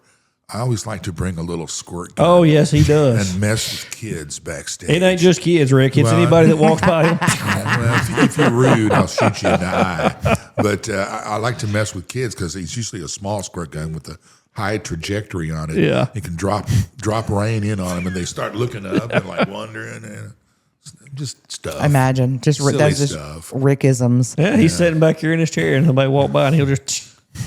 So has weather ever ruined a Mayfest? Oh, yeah. It shut us down last year. Yeah. Last year? Friday night. Friday yeah. night. It's the first time, if I'm not badly mistaken, I was told it's the first time it's ever rained out. It was, yeah. We were I think we were 2 bands into the night. Yeah. I mean, we were. Headliner still to come. Yep. And, Wow. yeah, it was bad. It was ugly. It stopped. It was so iffy at the beginning of the day that they weren't sure if they could have that flyover in the morning, and of course they couldn't. Yeah. But if the weather's good, it'll be a kick in the teeth for sure. Yeah, I'm excited. A lot to do. My gosh. So, who is performing this year? Okay. I'm ready. I know you got the have a schedule lineup. or so- no? Yeah. Have you been out there lately to the fairgrounds to see what they've done? They built a new gospel stage. No, I haven't. It's in front of the main fairgrounds auditorium, and it's kind of a rough stage, but it's a big stage. Be perfect for gospel performers. That is going to be they're going to dedicate that to Josh Petrillo. That's going to be the Josh Petrillo stage. Okay. Yeah, It's going to be right there where Jim sets up and plays music at the fair. Okay. Yeah. All right, so they're going to have music for the senior luncheon on Friday, which starts at 11:30. Chief Cook, and the Louisiana Scramble Band. That's right. If Saucier is there with them. I don't know if Saucier is going to make it. Okay. But I know, Chief Cook for sure is going to be there. Yeah, but they're going to be doing their thing, and they'll be entertaining everybody. And the music actually starts Friday night with the Old Man Band, Leesville's Toastmasters. Because I mean, if you know, they play a lot at Quibido's Cajun Cafe in Pineville. They're pretty much a staple for Mayfest. Regulars, yeah, somewhere, and they're good for what ails you because they do a lot of songs that boomers will recognize. They do a little bit of gospel music, do a little Just bit a wide country. range. Yeah, and I haven't heard them since Kenny Wayne passed away. Their bass player. Yeah, I don't even know who's playing bass for him now. They got a new bass player, so it'll be interesting to hear. And then, have you heard about these guys at 5:30? That you got? Don't miss them. You're gonna. No, listen. I'm goof on taking them. off the whole weekend. Okay. Okay. There's gonna be things that happen, and you're gonna be happy. You're gonna be happy. We're gonna party. Okay. Okay. 5:30 on Friday night. They're from Welch, Louisiana. They're called the Johnson Brothers, and there's three of them. There's four of them. Three of them are either three brothers. Or two brothers and a cousin and a friend. Is that the young guys? Yes. Yes. They look like they're 13. I think the oldest one of them's 19. And their parents probably have to go into them when they play honky tonks. Oh, okay. They're young and they're aggressive and they're going to bring it. I believe the oldest one of them is 19 years old. Yeah, they will pass a good time. Everybody's invited to that for sure. That's at 5:30 on Friday night, and then they move on Friday night at 7 o'clock. I got a real big heap and dose of them. This was the last band that before the rain shut it down last year. The Rosedown Rockers. Rosedown Rockers. We're talking about a veteran band. I mean, the guitar player is a well-respected cardiologist from Lake Charles. That's what I'm talking about. I want that guy for my doctor. And the female lead singer, if she doesn't wow you, then you can't be wowed. Is that the girl on the keyboard? She's blind. She's blind. And can play the hell out of that keyboard. And can play and can sing. I always have so much respect. Like the one-armed drummer? What band did he play for? Oh, what's his name? That was in Def Leppard, wasn't it? Yeah, that's correct. Yeah. I feel like I may have seen this band that you're talking about. Rosedown Rockers, down at the Feeding Seat in Lafayette. They play Southwest Louisiana quite a bit. Yeah. Yeah, a friend of mine sings in a metal band. She's like the lead singer of a metal band, and this band came on opening for her, and they were like, it blew me away. That kind of was the feel I had last year. Okay, all right. I was like, who in the heck are these? That was the first time I'd ever seen them, but they did. They will blow you away. Yeah. And I have no idea if it's the same people, but sounds like it. Check it out. And then at 8:30, I'm really excited to stick. A lot of times, I don't stick around when the last act is there. I mean, I bring them on stage, and if everything is smooth, I'll listen to 4 or 5 songs, and I'm gone. But I can't wait to hear Donald Caesar and the Creole Soul Band. This guy graduated from Leesville High School in like 1983. Wow. He lives in Orangeburg, South Kakalaki, South Carolina, where he was just part of a huge Creole reggae fest down there. Well, he's been playing all up and down the East Coast for the last couple of years. And they jam it with the Creole soul right out the roof. Yeah. So the Creole Reggae Fest in South Kakalaki. Is that a real sentence? That's amazing. I love that. South Carolina, they know what if they were in Charleston, they would know what South Kakalaki was. But he just did the big Low Country Creole Fest, 31st annual. So he's been doing it. I mean, and that obviously is something that's been going on because the Gullah people of that Low Country are very much affinity to the Creole people, and there's probably somebody will tell you they're related somewhere down the line. But should be a good night, Friday night, and then opening ceremonies. Big military flyover. Have you heard any more about that? I have not heard a word about any of that. I heard Black Hawk helicopters in a diamond formation, so that's 4. Man, I want to get one. I want to get the black Dorito. I want the forbidden Dorito. You ain't gonna get the black Dorito. I don't figure. You'd be in high cotton. It'd be cool. That'd be cool, but I don't believe you're gonna get it. You'll have to call Nacho Libre to get the black Dorito. Yeah, I want the forbidden Dorito. I want it so bad. How cool would that be? That would be cool.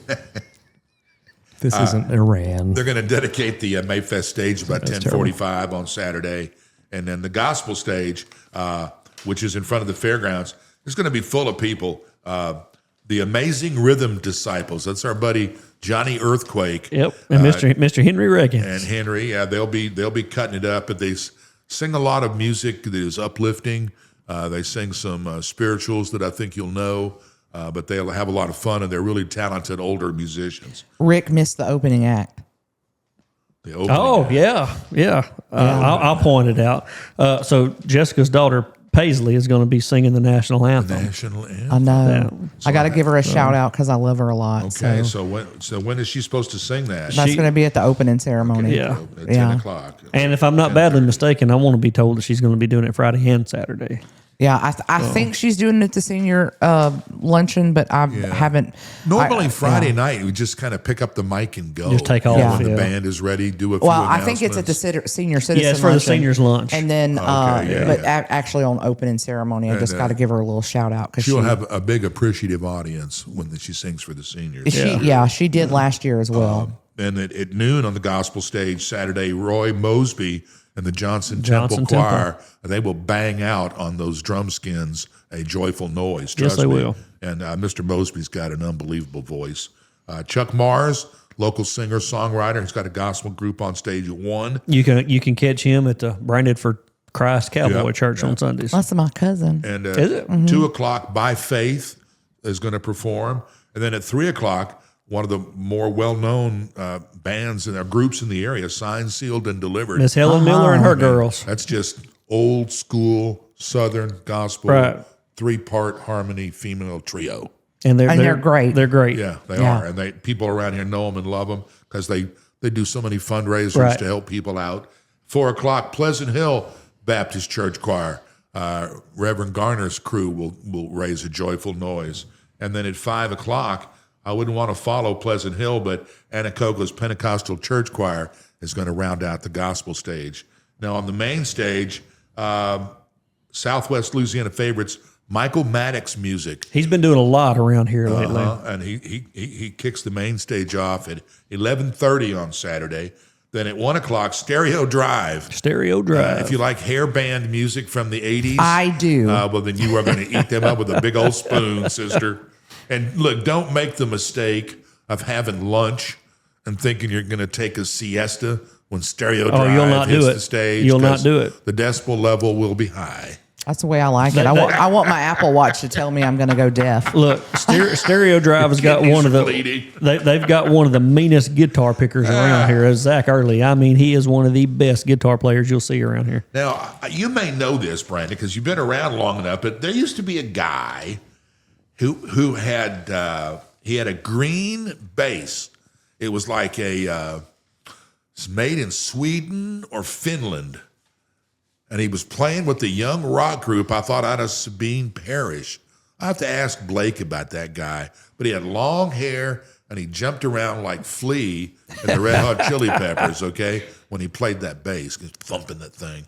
But it was a real lightweight, made in Europe bass. I don't guess I remember that one. Man, Gypsy LeBlue was one of my favorite acts. Yeah. Let me tell you a story about the lead singer from Gypsy, Jessica, okay, your namesake. I love her. She has got a set of pipes on her. When she was singing a different kind of music than she's singing now, she was doing a lot of Aretha covers and stuff. Our musical headliner one year was the Queen of New Orleans Soul, Irma Thomas. And they got a little one-person trailer from MWR at Post to set up for her, and they had it set up downtown.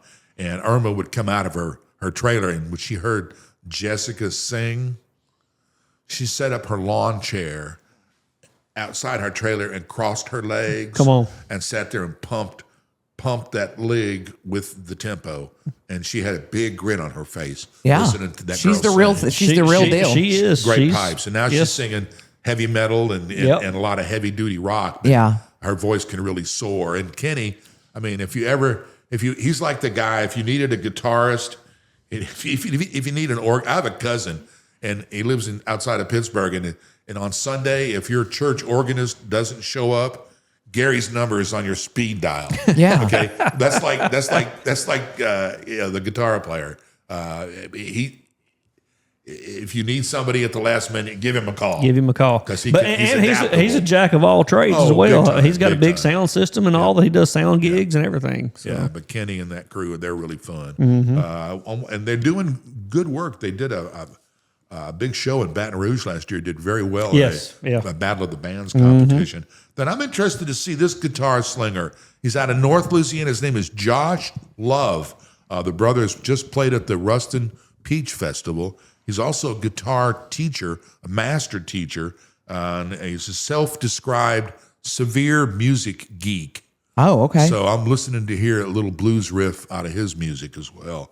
At 4 o'clock, the Has-Beens, not to be confused with the Has-Beens, but the Has-Beens. They mix it up, little Cajun, little Zydeco, little Americana, little swamp blues. And one thing you should know up front is that the Has-Beens are not spring chickens, okay? It's a bunch of old farts. So they are the has-beens, but they're calling themselves the Beans. Okay, I got it. And then Brandon's band, Bad Moon Rising. Out of Dallas, Texas. That's right. A CCR cover band. And they do a damn good job. They do it better than damn good job. Yeah. They do probably the best job in the country because for 3 years in a row, 23, 24, and 25, they were nominated for the Josie Music Award, which is the emblematic of the top cover band in the country. Now, Natchitoches has done a really good job at their Jazz Fest. I've seen a Prince tribute band. I've seen a Fleetwood Mac band. They had a Taylor Swift last year. Yeah, so they've got different cover bands. Don't sign out me there. up for that. But these guys, The Prince band.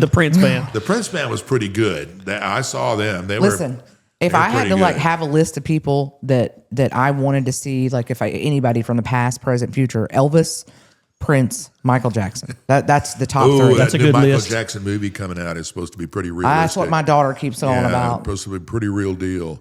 And Prince was such a killer guitar player. Yeah. People don't even realize what a guitar player he was. Yeah, he was like A shredder. That's the only Super Bowl show that I've ever cried. I cried my eyes out while I was watching There's it. a video of George Harrison's song, the Beatles song, While My Guitar Gently Weeps. And it's an all-star video. Have you seen that, Greg? No. Go look it up. Okay. And when Prince takes the second guitar solo, everybody on stage, their mouth drops open. He was vastly. I know he was Underrated. I know he was a little freak. Okay, Little freak. like rest in peace, Prince. But he was one of my favorite artists because he was truly an artist. Did y'all watch that movie about him? What was that? 5 or 6 years ago that came out? I was like, please don't tell me you're talking about Purple Rain. I don't think so. Yeah, no, I didn't. Like I said, documentary. Yeah, Biopic? kind of. Jessica don't watch documentaries. It's really No, good. I do. That's the only genre you can actually get me to sit down and watch. Is it? Yeah. I thought, okay. It's yeah, got to be true. True. Yeah. It has to be true for me to be. There is no imagination up here. So, like, if it's. But you watch it on fast forward anyway, so what difference does it make? Exactly right. In 2 times. Yeah. Is that the way She watches movies She watches on fast porn forward. on fast forward. Yeah, I'll speed it up because it takes too long. Now I'm trying to remember if it was Prince or Queen. I don't know. My brain. I think it was Queen. Queen, Bohemian Yeah, Rhapsody. Queen was Yeah, Bohemian that was a good Rhapsody. one. I was like, I I thought must there have was missed also- this. I watched that one sworn with there was Queen. also one about a prince. I'm going to look it up. Okay, there was. Yeah, Okay. there was. But Rami Malek, what an awesome job as Freddie Mercury. Yes. Yeah, he was Unbelievable. chosen. He's He was such a good actor. born for that role. Yeah, he's such a good actor. And look, the guy that's the front man that plays the Fogerty licks. Steve Combs. He even looks like John Fogerty. So the He clothes, really does. The shirt, Unbelievable. The shirt that he wears is a CCR branded shirt. Yeah. The guitar amp that he plays is the same, not the amp, but the same style, same brand, everything as what Fogerty uses. Same guitar, everything. Well, you know who Fogerty's playing with out on the road these days, huh? His kids. Really? He's got 3 sons that are in his band right now, and they're playing. You know, it was quite contentious when he left Creedence Clearwater because Creedence Clearwater Revival picked up, and they played all of Creedence's music while that was in a legal state of flux. You know, which was really sad because he was disenfranchised from royalties for years. But when it finally worked its way through the court saw that. Back pay. Yeah, big, I wanted- big time. I wanted so so we- badly to put that drone footage that I took of the races to Fortunate Son. You should have. Well, can't share it if you do that because Oh, you absolutely can. Well, CCR is so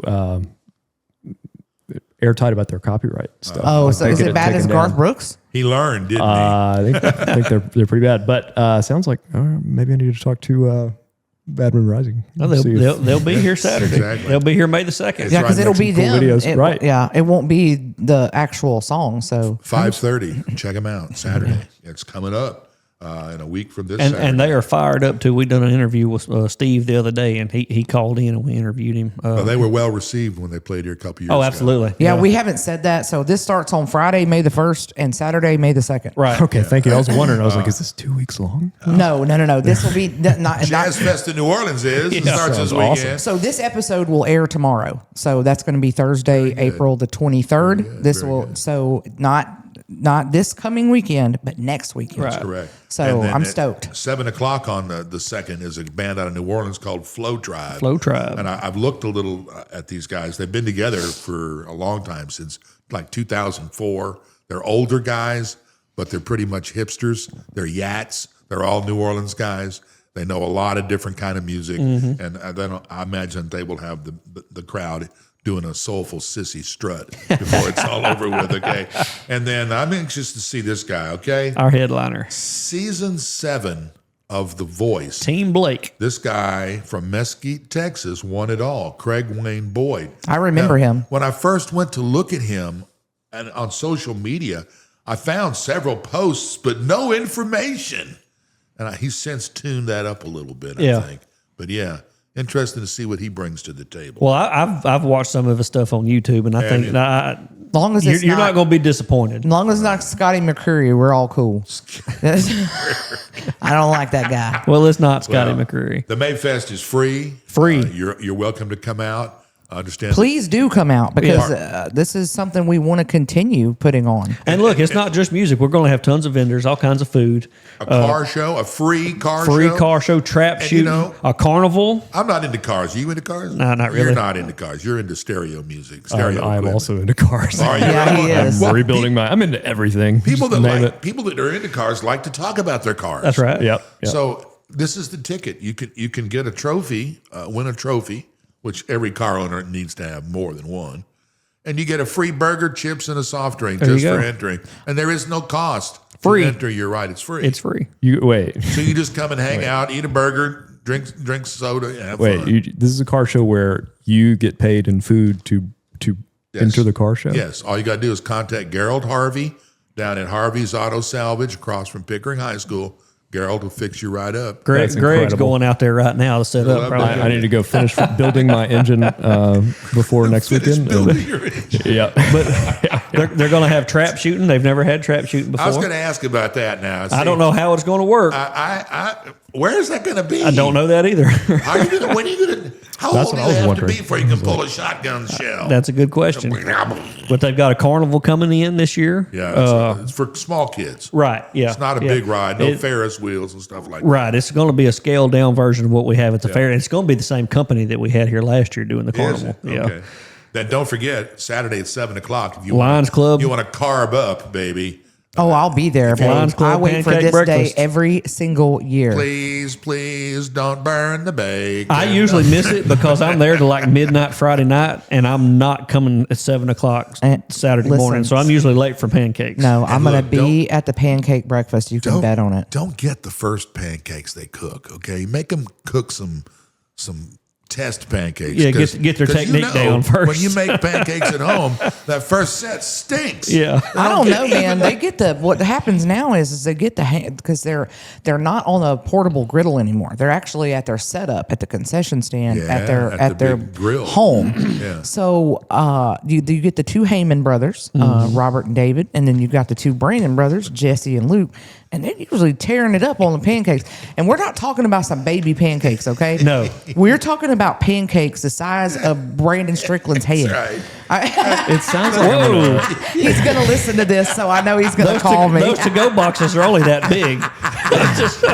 Years Tell you ago, what. I cannot wait to be comatose and deaf next Sunday after all of this. Well, I'm it's gonna coming. eat so much and listen to Yeah. so much You're music. going to wake up Sunday morning and your head's still going to be pounding I from the cannot beat of wait. music. It's I my had- favorite time of year. It is mine I too. had I look some forward to killer- Mayfest every year. Killer chicken wings last year. Killer Okay. chicken wings. Okay. This is on my list. Yeah. Okay. I got questions. Okay. So it's gonna be rapid fire. Best Mayfest food ever. Oh, There's so much, oh, girl. and it's all good. He come at me one year, and this was when it was still on 3rd Street, and he's talking about these quesadillas. Do you remember those? Some kind of quesadillas you went and got. And Man, he I've was- had great barbecue, big old honking barbecued sausage. Let me tell you what I do at sandwiches. lunchtime. I ask Rick, where do I need to go? See, Oh, that's you need why- to go over here and that's get why I so and need so. My golf cart. we're gonna have it. We're You're gonna good- have you it. have it. We You're- prioritize it. It's actually That is happening. there. That's there. That first band, I'll be scouting. If somebody takes the golf cart keys, you're gonna call me on my cell phone. Nobody's going to take him because he's Okay, I'm keeping bringing it a with him. backup golf cart so that Yeah. I can drive right around and he's going to tell me where to go. Is the axe thrower going to be there this I year? haven't heard if he's going to be there. Boy, that was something to see last year. I mean, he was set up fairly close to the stage, with some dyslexic kid going, flings this axe and it comes out of the chute a little bit, But you could hear that thud Yeah. when it hit that wood.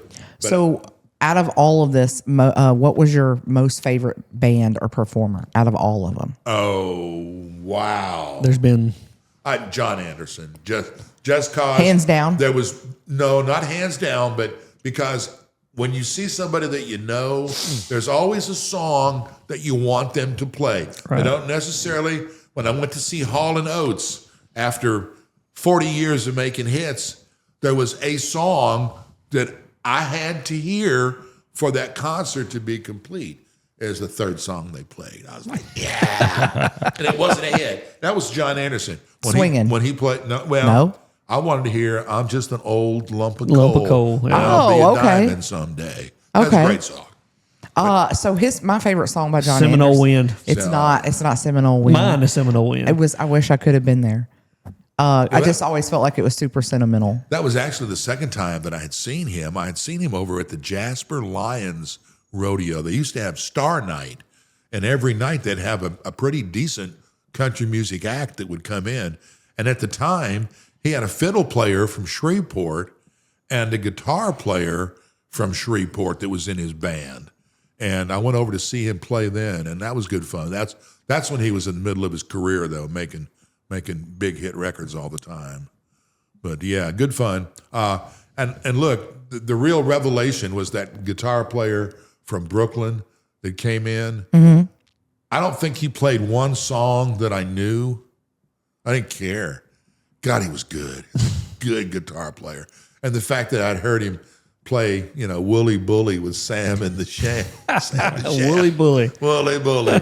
So if Mayfest had a theme song, if you could pick a theme song for Mayfest, what would it be? Oh, man. Oh, wow. It might be a smooth jazz song, It might be like a Rippington's tune, like Cabo Frio or something smooth and easy. Because there's so much different kind of music. There is. That is played at the Mayfest, So truth be told, the reason I love Mayfest so much, I love live music. I love live music in any shape, form, or fashion. I don't want to go to the bar because fights and drunk people happen at bars. Well, They do. sometimes. And Yeah. I just don't want to go to the bar. And plus, I'm too old for that. I'm past that. I'm past that point in my life. And Mayfest gives me the opportunity You'll hear live music. to hear live music for 2 straight days because And it's good live music, too. You're right. It's great. I love live music. Like I just sit there and I don't have to dance. I just want to sit there Two- and sip my drink and listen to music. That's all I want to do. 2 stories about the Sugar Shack. They did a lot of live bands in the day at the show Sugar Shack. Yes. Where Shooters is now. I saw Billy Joe Royal at Shooters. Yes, ma'am. Down in the boondocks. Yeah. Doo-doo, doo-doo. They had a band called Del Sol that KROK was playing. And they were kind of a poor man's Santana. Okay. Yeah, they're the ones were- that ended up going, I night. That's the same ones. No, They that's Los Lonely Boys. There we go. Los Lonely See, Boys. it sounded the same These to me. guys were from Queens, New York, okay? And they were on their way to Austin to do a demo. And we found out through their record promoter they were passing through. And we talked the owner into letting us do a concert. And we promoted the concert, and it was on a Wednesday night, And there were a lot of people that came, and I think Steve had hip surgery or something, and he wasn't there. And his manager, Mindy, called and said, Steve, we're running out of premium liquor. We got lots of beer, but they're drinking good stuff tonight. And the band was phenomenal. So at the end of the night, we were all talking. We were all giddy with a little bit of satisfaction, And they were talking about, well, we got to go back in 3 months, and we got to go back to Austin. Wink, wink, wink, wink. And he said, we'll play you another concert just for gas. Wink, wink. And we said, oh, well, sure. So we started planning immediately. And we found somebody to translate, and we wrote a commercial and had it recorded in Spanish and played it over K-Rock. And it was somebody that MWR at Post had found for us. So that night we invited the soldier and his wife and 2 of their friends to sit at our table. And so the band comes over and they're like, yeah. And I said, hey, Richie, the lead singer. I said, Richie, these are the guys that did the commercial, And he goes, oh, man. And he said, where are you from? And the soldier says, Queens, New York. And the guy says, I'm from Queens. Where'd you go to high school? And they went to the same dadgum high school. I'll be darned. Unbelievable. Small world. Too small to even believe. So that was a great night. And I remember telling the guitar player, he was really an eclectic guitar player. I said, man, you really, and Pops, our old buddy Pops. Yep. Pops was hustling the band at pool when I came in. Of course he was. Of course he was. And I That's said, right. Pops, come on, stop, man. These guys are playing. Give them their money back. Yeah, they stopped here to play for gas That's money. right, You're taking their damn money away from So them. I told the guitar player that night, I said, I want you to play me a song tonight. I want you to play me something that nobody else knows, and everybody will go, what the hell is that? So in the middle of the set, he goes, I want to play this for Rick at K-Rock. And he plays In Memory of Elizabeth Reed by the Allman Brothers. Wow. And I looked at him and I pointed my finger at my nose and I went, I got you. But not a standard. If you're going to play an Allman Brothers song, that's probably not the one you're going to play. Right. Yeah, But that's definitely not the one. He was a good guitar player. I often wonder what happened to that band. We had a party at the radio station for him. They were vegan. Really? Oh, I made a pot of red beans. it's a terrible place to be Yeah, vegan. don't you Right. We've got entirely too much good food around here to be. How are you called Del Sol and you're vegan? Yeah, really. The sun. I know, but is that not? Is It's that, like, what do you think Del Sol means? no. Like, okay, is that not his? It means that's we're Spanish, right? vegan. For the sun. Del Sol is Spanish. Yes. Yeah, Right. they eat all the meat. And they eat all the. What? Well, let me ask you this, Rick. Greg, tell her what Del Sol stands for. I know what it stands for. I don't that's think the I've, crazier part is that she knows what it stands for. I'm She made this. saying I don't think I've ever met A Mexican vegan? a Hispanic vegan. Man. Oh man. Yeah. I got a place for you to eat in Go to Los in Angeles. Humble, Texas. Yeah, it's good. You can find all kinds of stuff out there. Take you to Tex-Mex. Look, I went to a That comment is known to cause cancer in California. I went to a place in Alexandria, Louisiana, that was a Mexican Caribbean fusion joint. What? Is it still open? Actually, Because I'm going tonight. They rebranded. Now, if you want good Caribbean, there's a place here in town. The Jamaican spot? Oh, Yeah. they're fantastic. Trust me when I tell you that their chicken is 5 times better than what I ate in Alexandria. I've heard that 5 their times. oxtail Is fabulous. is like fall off the bone fabulous. Yeah, absolutely. Now listen, having- y'all have to trade numbers. I'm telling you, if if I want to know where the good gas stations and the good gas station foods are, I call my dad because he was a trucker. If I want to know where the good sit down restaurants are, I call Rick Barnickel. I keep up Any with his city. Facebook because Yeah. of that. Yeah. Every weekend. Did you read about that little place in Mississippi I found? I may have. I did. I drove Mississippi fried chicken. Couldn't be any simpler. Can't hardly forget it. I'd heard about it. I read about it. I looked at the menu. I couldn't believe that they were going to sell me 4 pieces of chicken, 2 sides, and a roll and a drink for that price. I was like, no freaking way. But you know what? So I check into the motel. I drove that whole day, and I said, I'm tired. I've been at it since 7 this morning. I'm just going to stop here in Waynesboro, Mississippi, right on the border of Alabama. And there it was. And so I found the restaurant. I found the hotel, and I asked this pleasant little old lady, I said, am I close to that legendary Mississippi fried chicken place? And she said, oh, you know about that? And I said, yes, ma'am, I've been informed. And she goes, my daddy loved that place. They would see his little red pickup, and they'd know he wanted a 3-piece wing. They'd know he'd come in and get that every day. And she goes, and don't sleep on those baked beans either. Oh, you got an insider tip. So I did. So I hustled, and it wasn't but 2 blocks from the hotel. So I went down there, and ask my wife, I'm not generally a patient person. I don't like to wait in lines. Rick. I got in line. I was car number 19. My God. Yeah. Now You must have really wanted that chicken. There were 18 people that proved me right.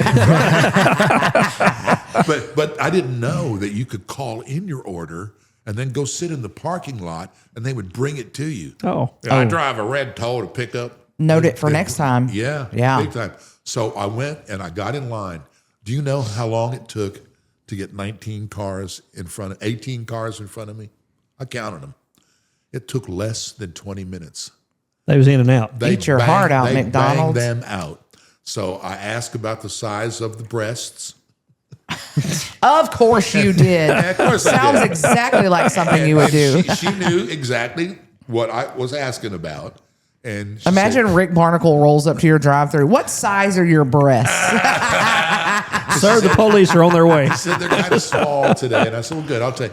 So I got 2 breasts, 2 wings, 2 sides, a roll, and a drink for $9.25. Holy crap. You're lying to me. I swear to you, I got the receipt. What sides did you get? Oh, I got the beans. It's baked beans? Yes. Okay. They have 4 different kinds of meat in them. Ooh, did it have like the charred parts? Oh, man, those are good beans. They had brisket, sausage, all that stuff. Greg's like, Man. I'm driving to this place tonight. I'll ride with you. And then I got corn nuggets. I love corn nuggets. I never had corn nuggets. I don't know what possessed me to order them. They were about, as big as your thumb. Yeah, And corn they nuggets are great. They were great. Yeah, they were great. So the funny, no, I'm sorry, go ahead. No, I was just going to say, it's crazy now that you can get such good homemade food for so much less than going through Whataburger for $40. Exactly. Exactly. I don't eat Whataburger for look, reasons we'll not discuss here. And It's $40. some Well, people, that's part of it. some people like a lot of breading on their chicken. I do. And some people like, I like it to be crisp, but I I do don't too. need a lot of breading. At this place in Mississippi, they kind of showed the piece of chicken the breading. Say, look at that, isn't that nice? They just kind of ran it over there. They didn't let it sit. I know you've been to Willie Mae's Scotch House in New Orleans.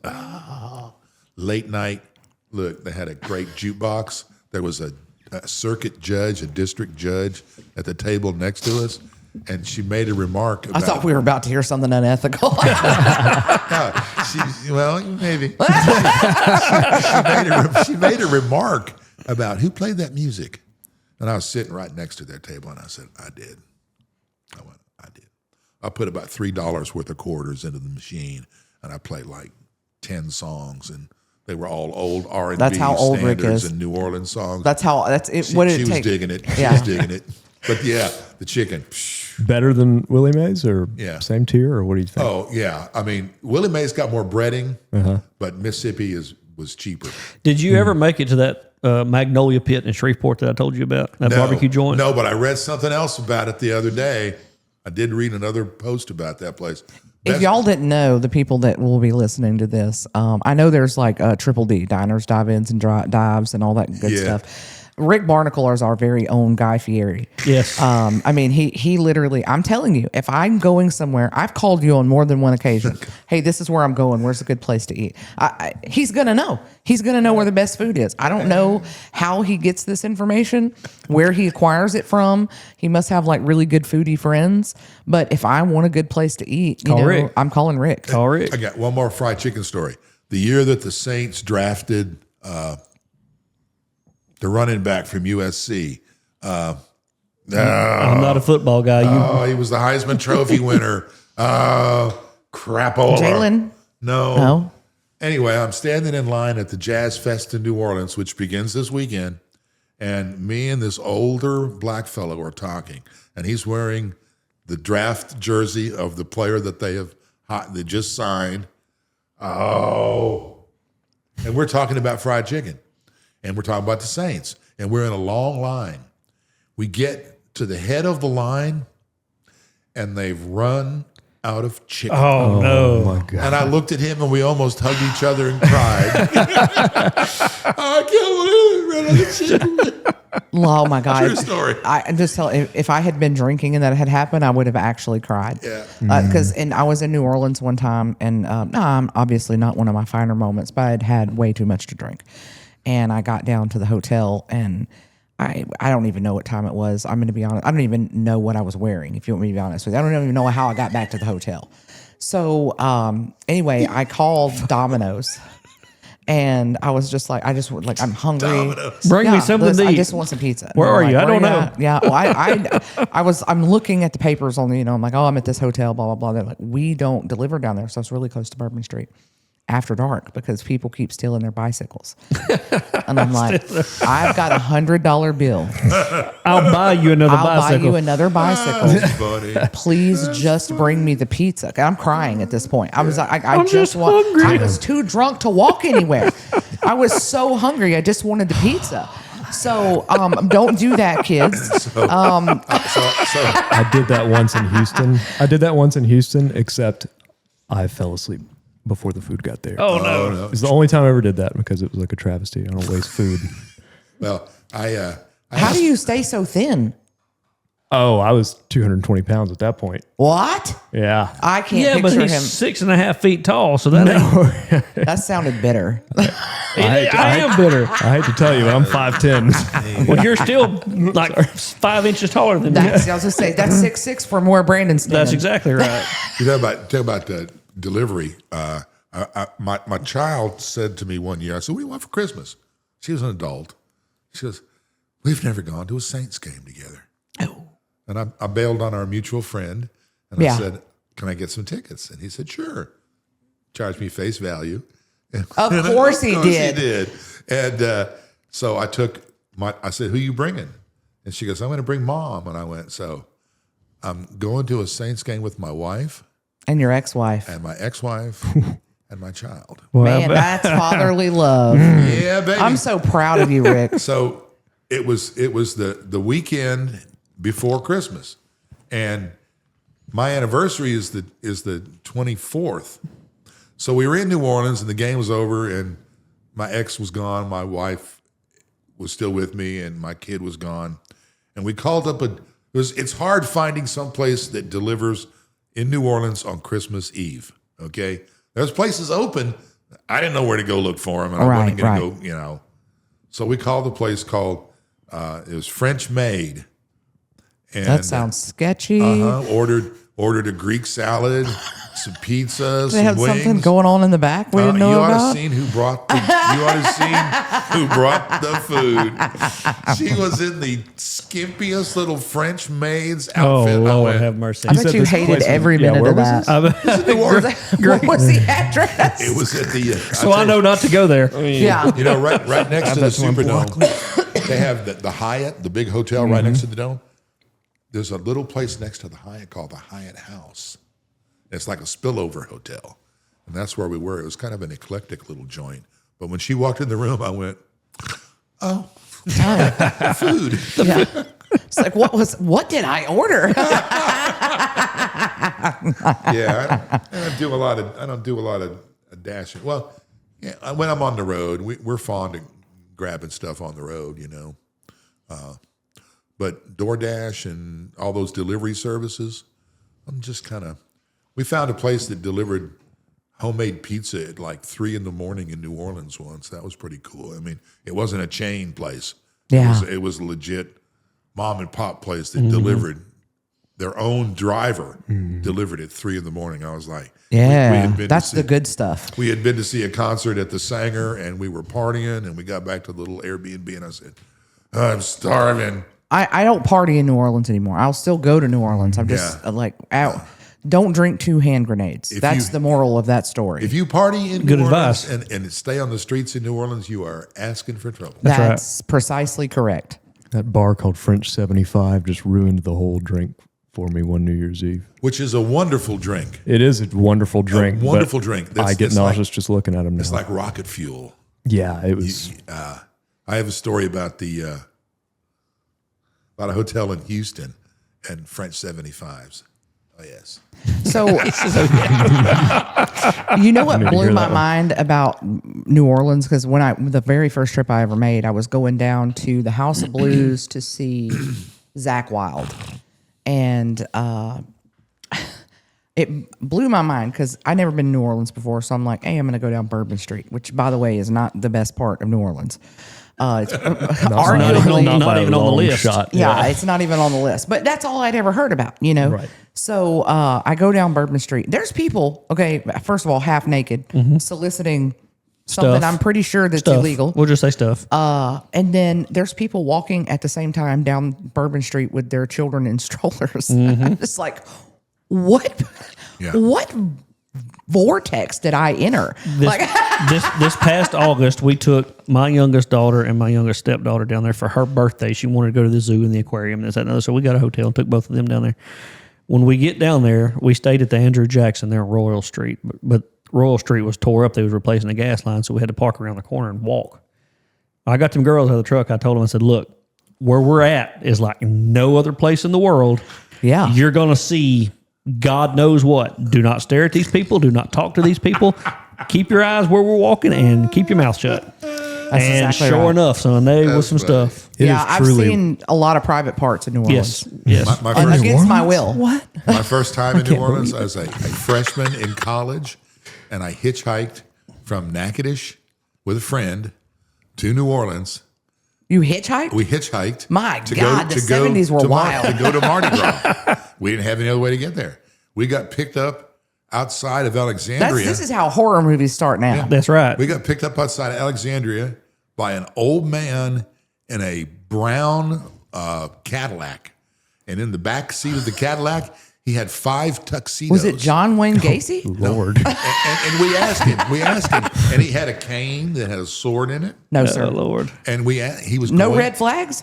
He was going to Baton Rouge because That got you closer. He was squiring around older women at Mardi Gras balls. He was a high priced older gigolo. He was an escort. Was Yes, it Pops? male escort.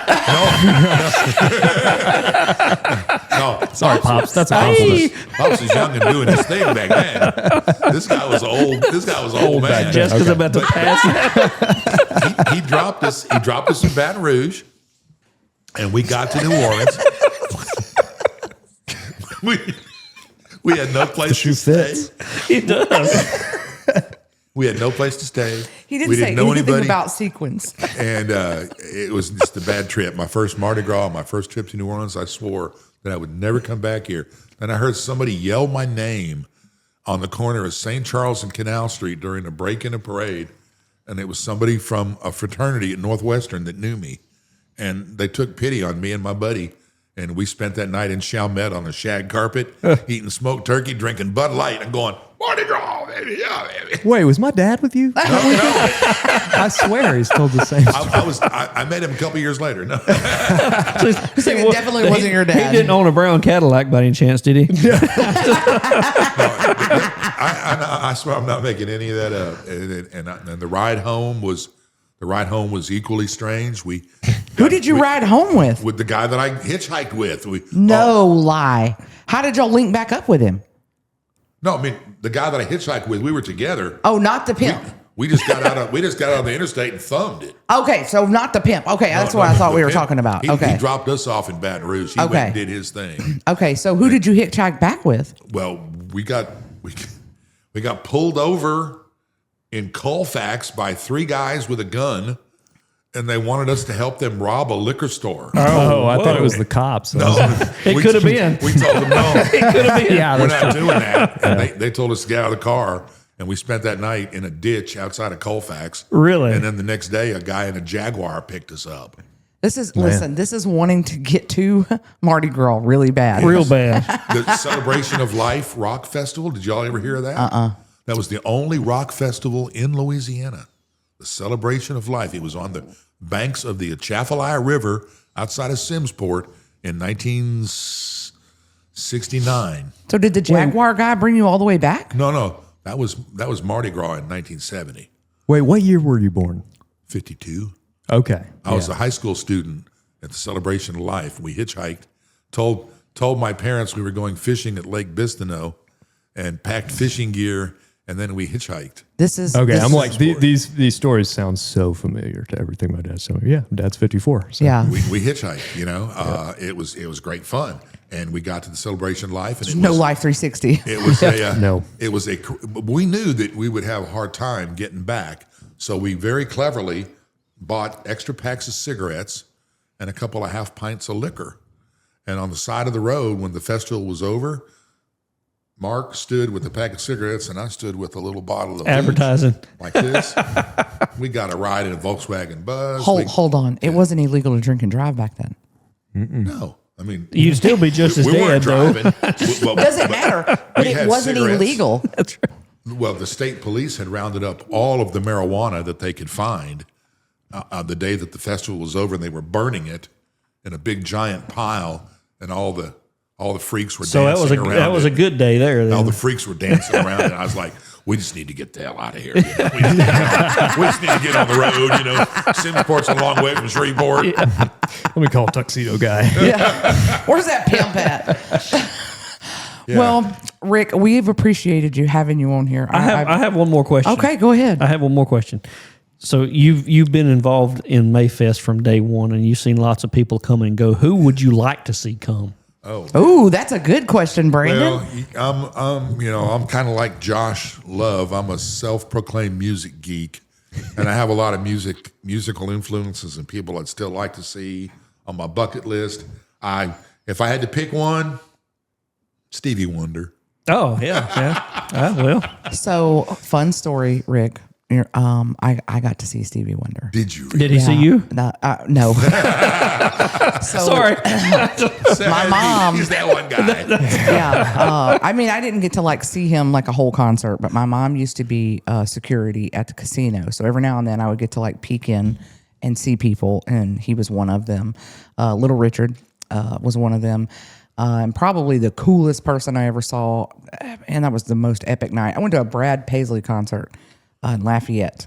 You talk about a guitar slinger. Yo, Oh yeah, man. he is. Man. Yeah. Well, I was a Brad Paisley fan, and it turns out Jewel was there too. Oh come on.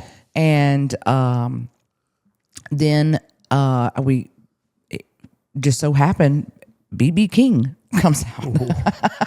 What? And I was Man. just I was not it was some kind of thing that they were doing. And then on the video screen, not in real life, but it was really cool. So in one night, I got to see Jewel, Brad Paisley, BB King, and Andy Griffith. Really? Because he had that song "Waiting on a Woman," Yeah. and he come up on the screen or whatever, like the little video call "Waiting on a Woman" or whatever. So I thought it was That's pretty cool. The next time you talk to our friend Johnny Earthquake, ask him about Brad Paisley in Nashville, and it was at the time when one of the Rolling Stones had died. I guess it might have been Bill Wyman, the bass player, and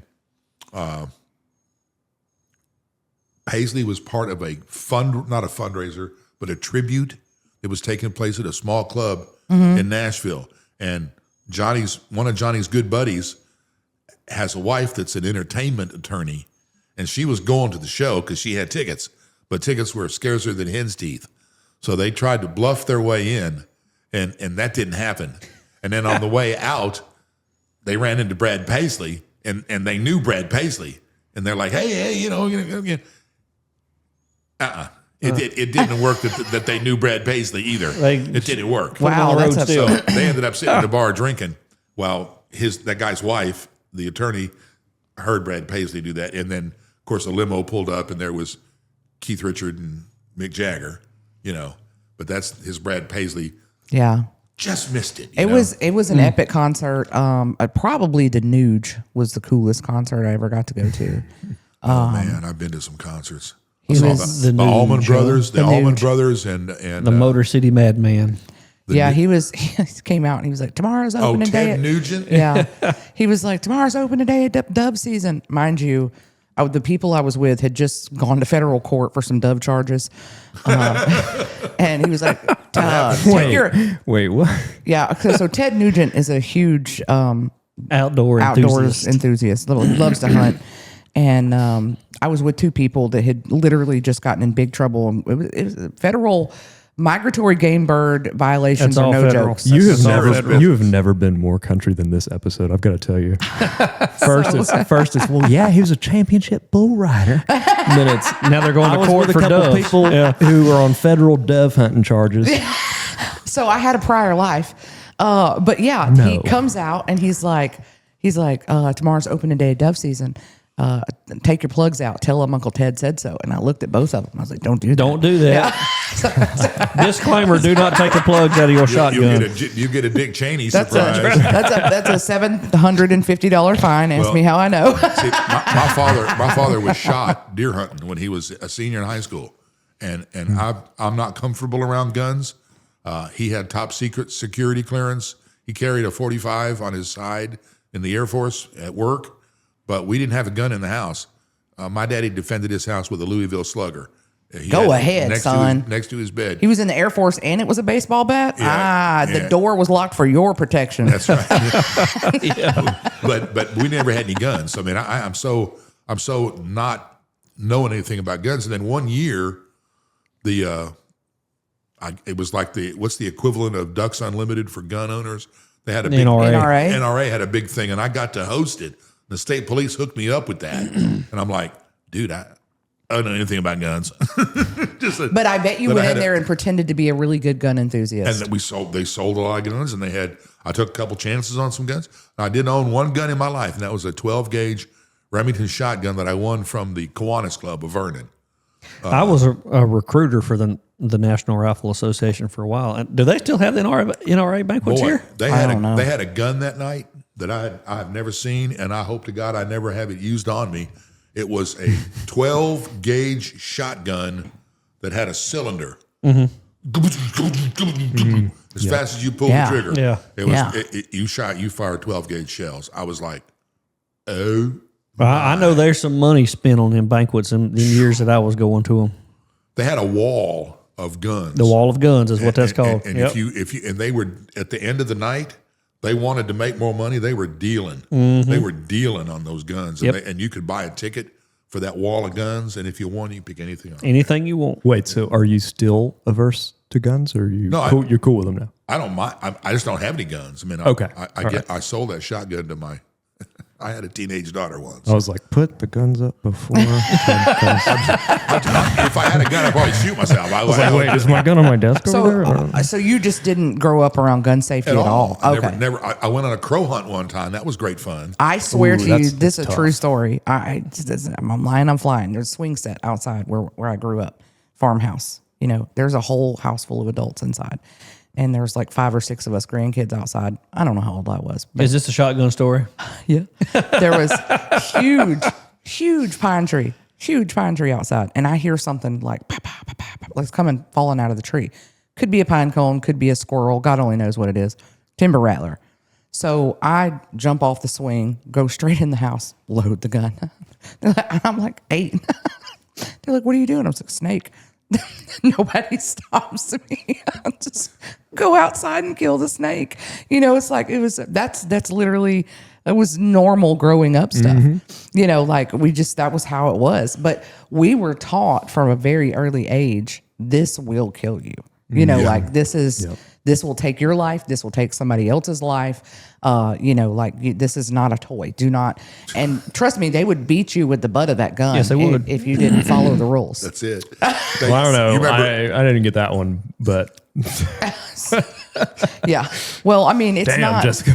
It's not something to play with. My grandpa was very strict about it. Very strict. You got pistol whipped as a kid? My I mean, not, That I didn't- kinda no, listen, explains no, something. I got threatened to get pistol Oh, whipped. okay. But the thing is I believed them, and I to this day, pretty much, I think they would have if I had tested. And, it. and like- they I never was like, gave you dang, any evidence to the contrary. Yeah. So What's I was like, dang, I thought picking my switch was bad. I'm just trying to get pistol whipped. go in there and pick that shotgun you want me to beat you with. Yeah. What's that story out of Baton Rouge a couple years ago where a former LSU football player was hunting and they had dogs and they had their gun. They were moving their pickup truck and the dog tripped the trigger and blew the guy's leg off. Yeah. That happens a lot. Stuff like that. That's just Yeah. scary stuff. It does happen, and that's why it's always you're not supposed to travel with the gun loaded like that. You're not supposed to do that. I have a late friend that was a teacher for 30 years in Jacksonville, Florida, and he was an antique gun collector. And his parents both worked in Shreveport, and then when they passed away, he had to come back to Shreveport and settle their estate. And he came back one time, and he always came to visit when he was here. And he bought a German Luger and an antique black powder rifle. So he came down. He said, "Ricky, I want you to come out to the dump. Let's go shoot some holes." So we shot holes in the refrigerator with the black powder, and then we enjoyed jerking our hand around on the Luger because Nobody's worried about the R12 going off in the air. So he drives back to Florida, and he's on the I-10 corridor, which is a notorious place for state police to profile people. Now, he's driving a Volvo with Florida plates. You getting pulled over, buddy? He's got a huge beard. Looks like Santa Claus. Yeah. And he chain smokes all the time. So he gets pulled over by a state trooper, and the first thing he says, "You have any drugs or guns?" And he says, "I have guns." And he says, "What have you got?" He says, "I have an antique black powder rifle and a German antique Luger." And he says, "Is that all?" He says, "No, I have a loaded .357 in the prayer rug under my seat." And the cop went, "I see.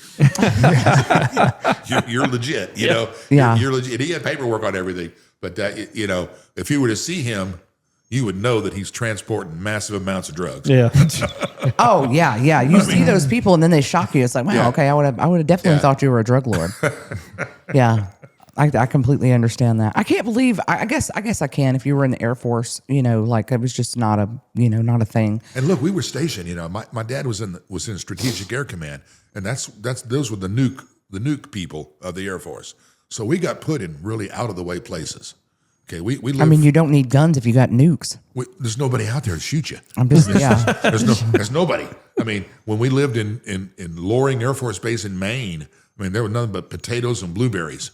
And Potatoes and blueberries. And B-52s with bombs. Yeah. And my dad did 2 tours there, and I was like, "Oh my God, we'll never get out of the cold."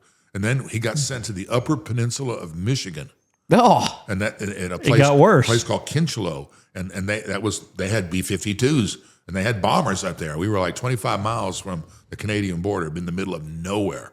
There was nobody to worry about. And the town that I went to school in a little place called Rudyard.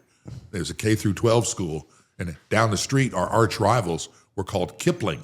As Kipling High School, because the great English author Rudyard Kipling had done a whistle-stop tour of the great American woods, and they named this town after him, Rudyard. And then down the road there was Kipling. So then, anyway, we never had. I mean, we lived in the middle of nowhere. I mean, Barksdale, when my father got transferred there, that's the first place that there was civilization that we could actually relate to. wow. You lived in the middle of nowhere. And then that's where they just retired. Yeah, because Strategic Air Command was phased out and became Okay. part of 8th Air Force, and he was E9, and they didn't know what to do with them old sack sergeants. Would you say that Louisiana is like in your heart? Like Oh, that's absolutely. home. I mean, I went to high school here. Yeah. I mean, I'm like any other Department of Defense dependent. I went to elementary one place, junior high one place, high school another. But the most friends I made in Shreveport Bossier were not. I still have good high school friends, but the people I work with, and I worked at McDonald's. Okay, Same. I needed beer money.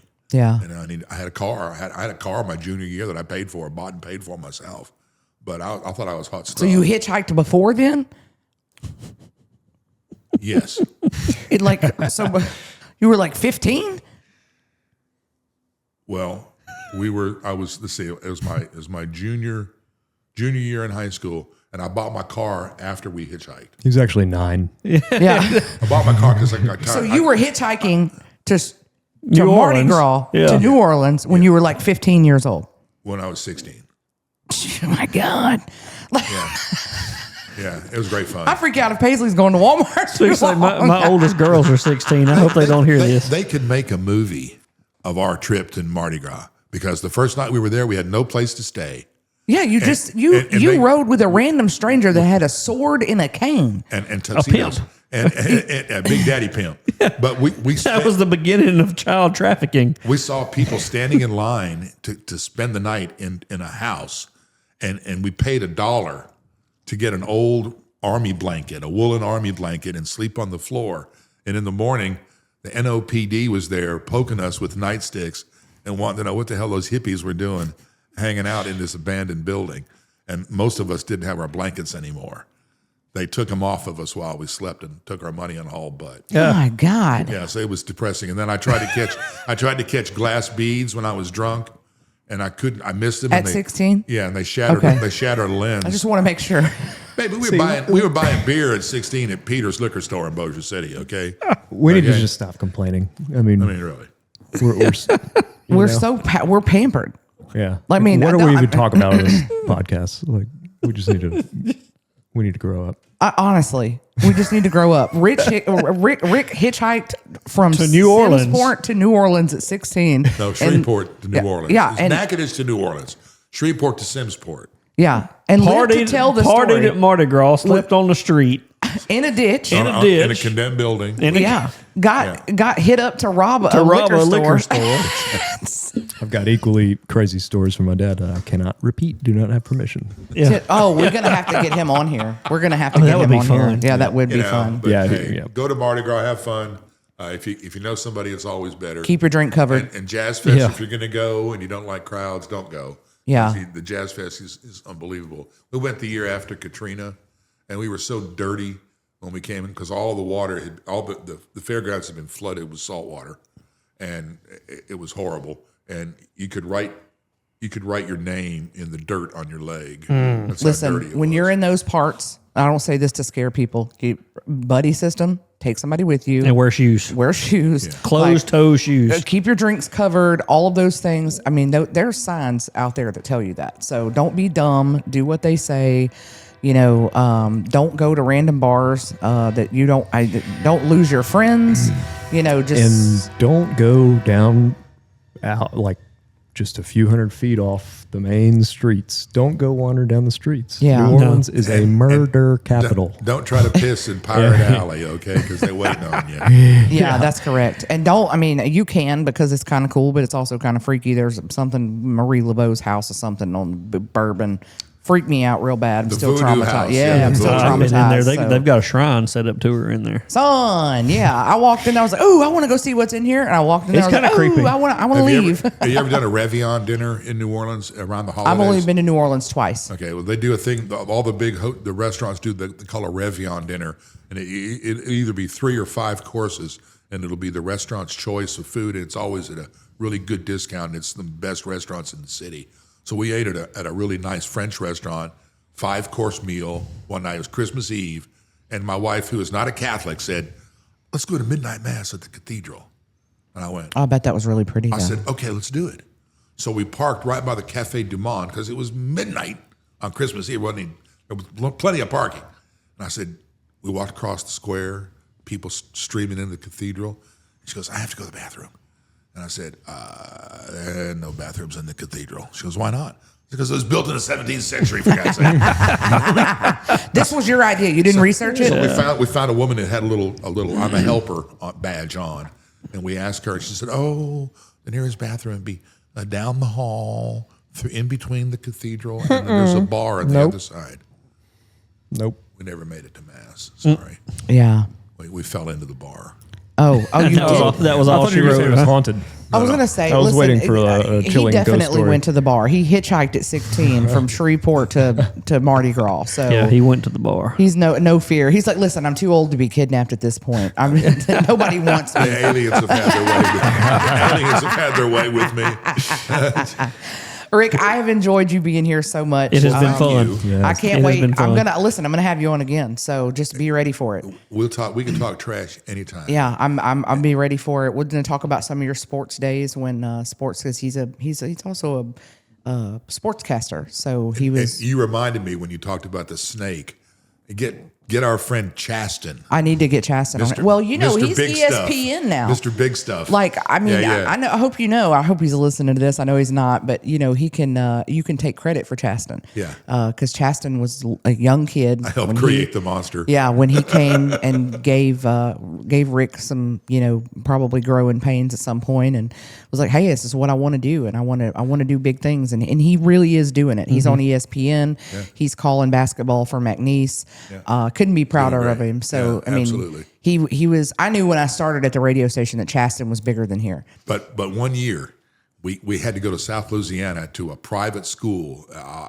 It was like in Welch or someplace. It was a parochial school, and the press box was nice, and we had to go up this tree next to this tree to get up to the press box, and out of the tree fell a 7-foot snake, and I thought Chaston was going to. Did he scream like a little girl? I thought he was going to mess his pants because I'd never seen a 7-foot snake come falling out of the dadgum tree before. Yeah, it's true. It does happen. And we recoiled in fear, and one of the little cheerleaders came over and said, "Oh, it's a snake." She picked up a stick and beat it to death.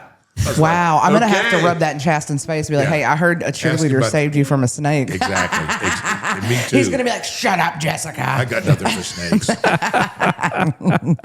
Rick, Well, it was good fun. I Absolutely. think y'all are having a great fun. And Greg, this place is awesome, man. Thank you. Come in here and hang out sometime and turn up the music real loud. absolutely, Absolutely. absolutely. We'll come Be out. be like the guy in the stereo. With hair blowed back. That's what I want. Hey, these speakers look like little midgets compared to my speakers at the condo. Yeah, they're. Yeah, we'll have to all come hang out. We'll have to have you back on again We need for to sure. eat sometime. We need to eat. I was gonna say I need a barbecue for y'all. Y'all don't even know, but I. Yeah. So we talked about doing that Are we going to have a little tent backstage like we did last year? I know we discussed it. hope we Yeah, I do. was going to say we're going to talk about this off mic as soon as we end this. Oh yeah, because there's Mayfest plans. That Yeah, are not we got public, so.